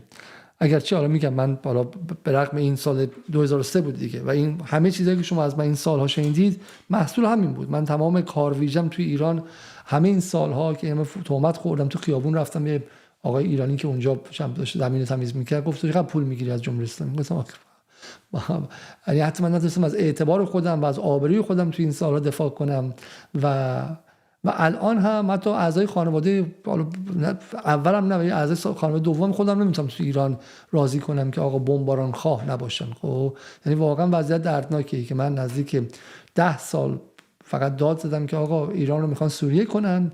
اصطلاح سوریه سازی رو فکر کنم خود من اصلا اولین بار استفاده کردم و بازم احساس میکنم که زورم به جایی نمیرسه. ولی شما اگر زورتون بهتر میرسه، صداتون از من بهتره، قیافتون بهتره، دلنشین‌تر هستین و غیره، الان وقتی میدان آمدنه. الان وقتیه که نگذارید که این بمبارانخوانی ها عادی شه. حالا من یه مثالی میخوام بزنم برای شما از یکی از این اشکال بمبارانخواهی به صورت غیر مستقیم. آقای میرحسین موسوی که من همیشه بهش علاقه داشتم و واقعا همیشه هم توی این سالهای اخیر من رو متعجب میکنه، اگرچه حالا واقعا این حس ممکنه که مغز آدم از کار بندازه و ارتباط آدم با بیرون قطع کنه، ولی واقعا این بیانیه وحشتناک. میگه بازی به پایان رسید، تفنگتون رو زمین بگذارید و از قدرت کناره گیری کنید. خب الان تفنگ زمین بذاری که اسرائیل پشت داره که آیه موسوی برگی سیاه و تاریخ طولانی ملت ما افسوده شده که ایران شبیه آن به یاد ندارند. هرچه روزها میگذرند ابعاد هولانگیز واقعی بیشتر نمایان میشود. خیانت و جنایتی بزرگ در حق مردم. خانه ها عزادارند، کوچه ها عزادارند، شهرها و قصبه ها عزادارند. پس از سالها تصاعد شدت سرکوب این فاجعه است که تا دهه‌ها بلکه صدها از آن یاد خواهد شد و رودخانه از خون گرم محرومان که در دیماه سرد بر زمین به جریان افتاد تا مسیر تاریخ رو تغییر ندهد از جوشش باز نخواهد از جوشش باز نخواهد است. حالا من تا اینجا هم کاری ندارم، بالاخره یکی باید بیاد صدای مردم بشه دیگه. نمیشه که همه بیان به مردم بگن تروریسم. تا اینجا هم باریکلا. میگه مردم بشه زبانی بگویند که این نظام را نمیخواهند و دروغ‌هایتان را باور نمی‌کنند. دیگر بس است. بازی به پایان رسید. ستم‌ها دامنتان را گرفت و درختان زقومی که می‌کاشتید میوه آورد. آن زمان که علیه ملت خیش لباس رزم می‌پوشیدید، داشتید تیشه به ریشه خیش می‌زدید. آن زمان که دلسوزان مردم را سر می‌کوبیدید و اجازه کمترین سخن حقی در دفاع از حقوق انسان‌ها نمی‌دادید، داشتید برای مداخله خارجی فرش قرمز می‌انداختید. آن زمان که برای نشنیدن نصایح دلسوزان انگشت بر گوش می‌گذاشتید، داشتید با جهالت گرانبهاترین فرصت‌هایتان را از دست می‌دادید. نوبت شما هم آمد. از شما نیز جز داستانی باقی نماند. داستانی پر از خون و خشونت. دیگر بس است. این چی؟ نوبت شما آمد که چی؟ کی نوبتشون رو آورد؟ چرا شما دارید جملات مجهول استفاده می‌کنید آیه میرحسین؟ نوبت اینها اومد که کی نوبت رو آورده؟ آمریکا داره میاره. خب برای همین شما هم اینجوری من میگم بعد انتخاب کنی. الان میرحسین بر کینه‌ای که داشتم میگم کینه‌ش هم حقه ها. بگه آقا من انقلاب بودم، من خود خمینی بودم، زمان ما عدالت بود، زمان ما فلان بود. من کاری ندارم، میگه در دهیش هست ما فلان بودیم، شما انقلاب ما رو دزدیدید. خب ای پدر سوخته های بی‌شرف دزد انقلاب قاسب اینها. خب نوبتتون اومد. ولی نمیگه که چه کسی نوبت رو آورد، نمیگه اون کسی که اون طرف نوبتشون رو آورد آمریکاست.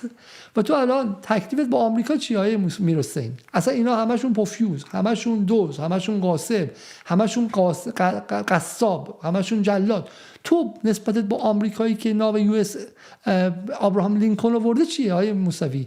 تو نسبتت با اسرائیلی که F-35 منتظرن و میخواد اینجا سلاخی کنه چیه؟ تو نسبتت با استراتژی جنگی هیبریدی که توش قراره که سر ببرن، این دفعه 11 سر بریدن، قراره که 11000 سر ببرن. خب که هیچ بخش جامعه ایران نتونه با بخش دیگه آشتی کنه، که بعد ازنا با شهر بغلش دعوا کنه، که بعد اون با این دعوا کنه. نسبت با اینا چیه؟ اصلا گور پدر اینها آخرش اینه دیگه. تو نسبتت با ایران چیه؟ نسبتت با این کشور چیست؟ تو حاضری که این کشور نابود شه چون اینها به حرفت گوش نکردن و نصایح دلسوزان انگشت در گوش گذاشتن؟ گور پدر اینها.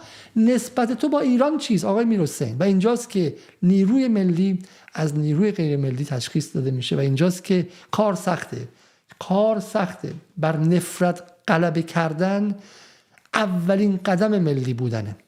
ملی بودن این نیستش که تو از جمهوری اسلامی بورس رو گرفته باشی، شغل رو گرفته باشی، بابات هم سردار باشه، خودت هم چه میدونم قرار باشه که وزیر آینده باشی، بعد بیا بگی که ایران سرزمین ماست، در کنار ایران بمون. نه، تو صاحبی، تو اینجا داری از منافع خودت میجنگی. ملی کسی است که منفعتی از دست داده، حقی ازش زایل شده و میاد کنار امر جمعی وای میسته. فرق اینه. اتفاقا نیروهای الان حائز حق برای سخن گفتن هستن که جمهوری اسلامی ازشون حق زایل کرده. حتی نیروهای حزب اللهی که از نظر اقتصادی حقشون زایل شده، خب و الان اونا باید بیان حرف بزنن. اونا محق‌ترن از قالیبافی که بالاخره دخترش از ترکیه سیسمونی میخره، خودش نمیدونم صاحب منصبه، بر صد نشسته و چم قدر دیده و غیره. و اینجاست که واقعا من توقعم از میرحسین موسوی که آدم سالمی بوده، هیچ وقت دزدی اقتصادی تو زندگیش نداشته، ما دهه 60 رو مرهون این هستیم، دهه 60 همین قراضه‌های الان بودن، همون موقع هم باعث میشد که چه میدونم جنگ 8 سال نشه 8 روزه ایران شکست بخوره. و واقعا این گفتار کوربینی تاریخی وحشتناک بود و واقعا دردناک که نبینه. و بعدش چی میگه که مسیری که این همراه کوچک مردم برای این منظور پیشنهاد میکند برگزاری رفراندوم قانون اساسی با تشکیل جبهه‌ای فراگیر متشکل از همه سلایق ملی. آقای موسوی US ابراهام لینکلن بیرونه به یمن قدرت اون به پشت امام میگفتش که من به پشتوانه مردم دولت تعیین میکنم. آقای میرحسین موسوی به پشتوانه ناوگان آمریکا دولت میخواد تعیین کنه، رفراندوم تعیین میکنه. دردناکه اینجا. شما لازم نیست ضد امپریالیسم باشی که بفهمی آقا طرف ناو بالا سر ایران آورده، بیدو بالا سر ایران آورده، میگه که غلط زیادی نکنه، هرچی من میگم باید گوش کنی، داره به تو زور میگه و میخواد سومین بار کشور تو رو اشغال کنه. و میرحسین موسوی تو این لحظه اومده میگه الان باید رفراندوم بذاری. آقای موسوی، آقای خامنه‌ای که بالاخره چه میدونم بالا همچنان در سیاست خارجی همیشه سویه‌هاش ملی بوده، ولی اگر به جای آقای خامنه‌ای چه میدونم یک نیروی، اگر اسد هم اینجا بودش با اون قد درازش، باید کنار شما وای میستادی. برای اینکه بحث اسد نبود، بحث قذافی نبود، بحث ایران بود، بحث سوریه بود. و شما تو این لحظه رفراندوم میخوای، باور نکردنی است. محصول اون گتوایزیشن و اینکه دور خودت هیچ چیز نمیبینی، جهان رو نمیبینی، همش ایران رو داری میبینی و دعواهای داخلی ایران. بعد جمله رو گوش کن. و اساس 3 اصل عدم مداخله خارجی، نفی استبداد داخلی و گذار دموکراسی مسالمه‌آمیز.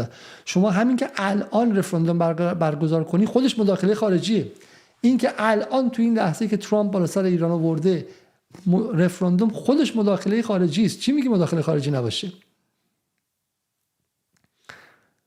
برای میگه آره صلح و امنیت پایدار و نجات کشور از شر استبداد حاکم بر مبنای خاص و اراده ملت تنها به دست مردم و بدون مداخله خارجی امکان دارد. علیه مداخله خارجی حرف میزنه ولی روی مداخله خارجی وایستاده. روی مداخله خارجی، مثل دوستان چپی که در کوبانی بودن، در روژاوا بودن، مثلا ما چپ ضد امپریالیستیم، خب نه استبداد داعش، نه به قول معروف دخالت خارجی. بعد بالا سرشون نوفلایزون آمریکا بودش. خب هستیشون رو از نوفلایزون آمریکا میگرفتن، از منطقه پرواز ممنوع آمریکا میگرفتن، واسه ما آروغ به قول معروف استقلال میدادش در روژاوا و کوبانی. این آقای میرحسین موسوی هم جملاتش همینقدر به هم دیگه مربوطه. خداوند فریادی که بندگان مظلوم از صمیم ضمیر به درگاه میآورند بشنو و دعایشون رو برای ایرانی آزاد و آباد اجابت کن. این تنها تسلیتی است که فلان میگوید اینها. این هم صحبت آقای موسوی بود و اونم خانم پروانه سلحشوری که اونم به قول معروف خواهان این قضایا شده و غیره. اینها این مجموعه حرفایی بود که من می‌خواستم امشب بزنم.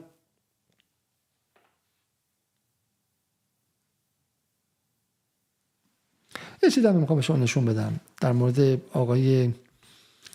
آقای پهلوی.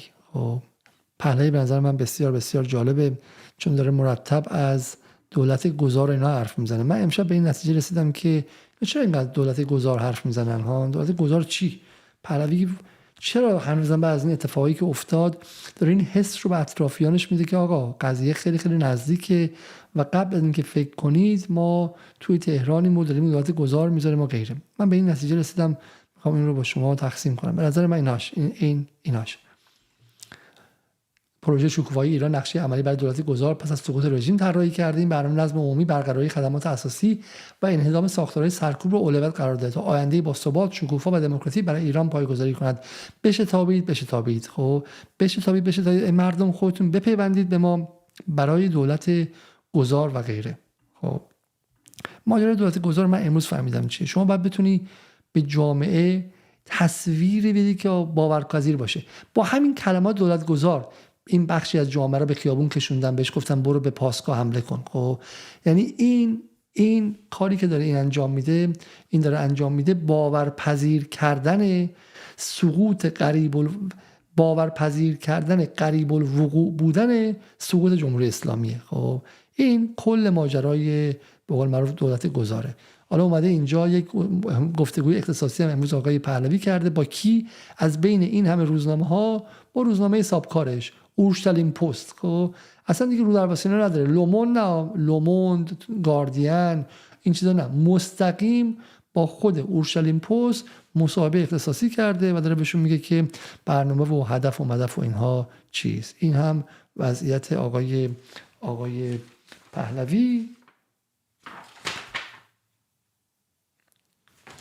و این جمله پایانی هم بگم، حالا من واقعا اینا به اطرافیانتون بگید خب که حالا میگن که آقا هر چی بشه از این قضیه بهتره و غیره. من واقعا فکر می‌کنم که جامعه ایران، من چیزی که ازش دیدم توی مدت خیلی جالبه که همین الان فراموش کرد که دشمن اصلیش کیست. حتی این مسئله از کجا شروع شد. یادش رفت که این از دل جراحی اولیگارشی شروع شد، از دل دزدی‌های اقتصادی شروع شد. نفرتش رو به جای اینکه به علی انصاری ببره که 500 میلیون یوروش فقط توی آلمانه، نفرتش رو به جای اینکه سراغ کسایی بره که این بحث اقتصادی رو راه انداختن و غیره، مستقیم برد روی پلیس راهدار، روی بچه بسیجی، روی طبقات بیچاره و محرومی که بالا اونور خط بودن. خب و این نشون میده دیگه حتی فهمی از این نداره که کدوم ساختار بود که اینو فقیر کرد. و این جامعه‌ای که اینقدر بدون ناخودآگاهیه، بدون آگاهیه، این جامعه‌ای که میتونه بمباران خواه شه در کمتر از 3 هفته، این جامعه‌ای که میتونه دچار جنون بشه که میگه فقط خامنه‌ای رو سر ببرید مثل قذافی، هر اتفاقی که میخواد بیفته، این جامعه رو بعدش ترسید. نباید همیشه به اسم دموکراسی خواهی مردم رو تقدیس کرد. این جامعه دچار جنون توده‌ای شده و این بخش‌های خیلی زیادش. خب و از این جامعه باید ترسید به نظر من. برای همینه که باید مقابلش ایستاد و سعی کرد که از این خوابه بیدارش که از این لحظه وحشتناک درش آورد. خب و برای همینه که براش احترام چندانی هم من شخصا قائل نیستم. این جامعه انقلابی نیست، این جامعه حامل ارزش‌های رهایی بخش نیست. این جامعه نمیخواد چیزی رو بهتر کنه، به هم نوع خودش کمک کنه. خب نمیخواد افرادی رو از دل چیزی، فقط میخواد ویران کنه، فقط میخواد خراب کنه، فقط میخواد انتقام جویی کنه و این دردناکه دیگه. یعنی انسان انقلابی ایرانی رو که در جبهه میرفت خودش رو مین مینداخت که اون یکی کشته نشه، انسان ایرانی رو ما چنان ضعیف کردیم در این سالها، در این ضد انقلاب پس از دهه 70 و 80 و 90 که تاباوری فرهنگیش، تاباوری نرم افزاریش اینقدر بود. 10 سال جلوش مناطق رو گذاشتیم و 7 سال جلوش ایران اینترنشنال رو گذاشتیم، به چنین جنونی رسید. خب این واقعا مقصرش کسانی هستن که بر مسند حاکمیت هم نشستن. اما این لحظه جنگ بزرگ جهانی است، بزرگتر از ایران. جنگی است که تکلیف آینده جهان رو قرار تعیین کنه. جنگی است که 10 سال آینده این منطقه بازیگران بزرگ روسیه و چین، آمریکا از سمت دیگه، اروپا میگم نخودی هستن فراموشش کنید، خب تعیین خواهد کرد و تاریخ داره بازیگران رو احضار میکنه و مردم پیاده نظامش هستن، پیاده نظامی که میان برای یک سمت شعار میدن، برای سمت دیگه شعار میدن، اما لحظه تعیین نظم جدید جهانی و این آبستنی تاریخی است. و من شخصا امیدوارم که ایران از دل این اتفاق، از دل این تست عظیم تاریخی سالم بیرون بیاد و همزمان هم توی این کوره پرحرارت تاریخ گدازیده بشه، آب دیده بشه و این همه چرک و ناخالصی که درون این حکومت و درون این نظم اقتصادی سیاسی که امروز در ایران هست رو بشوره، ذوب کنه و از دلش خالص‌تر بیاد بیرون. روزهای خیلی خیلی ترسناکی مقابل باز، اما همزمان هم یک نور کمسوری در اون پایان تونل هست. امیدوارم که من اشتباه نکرده باشم. تا برنامه بعد، شب بخیر و خدا نگهدار.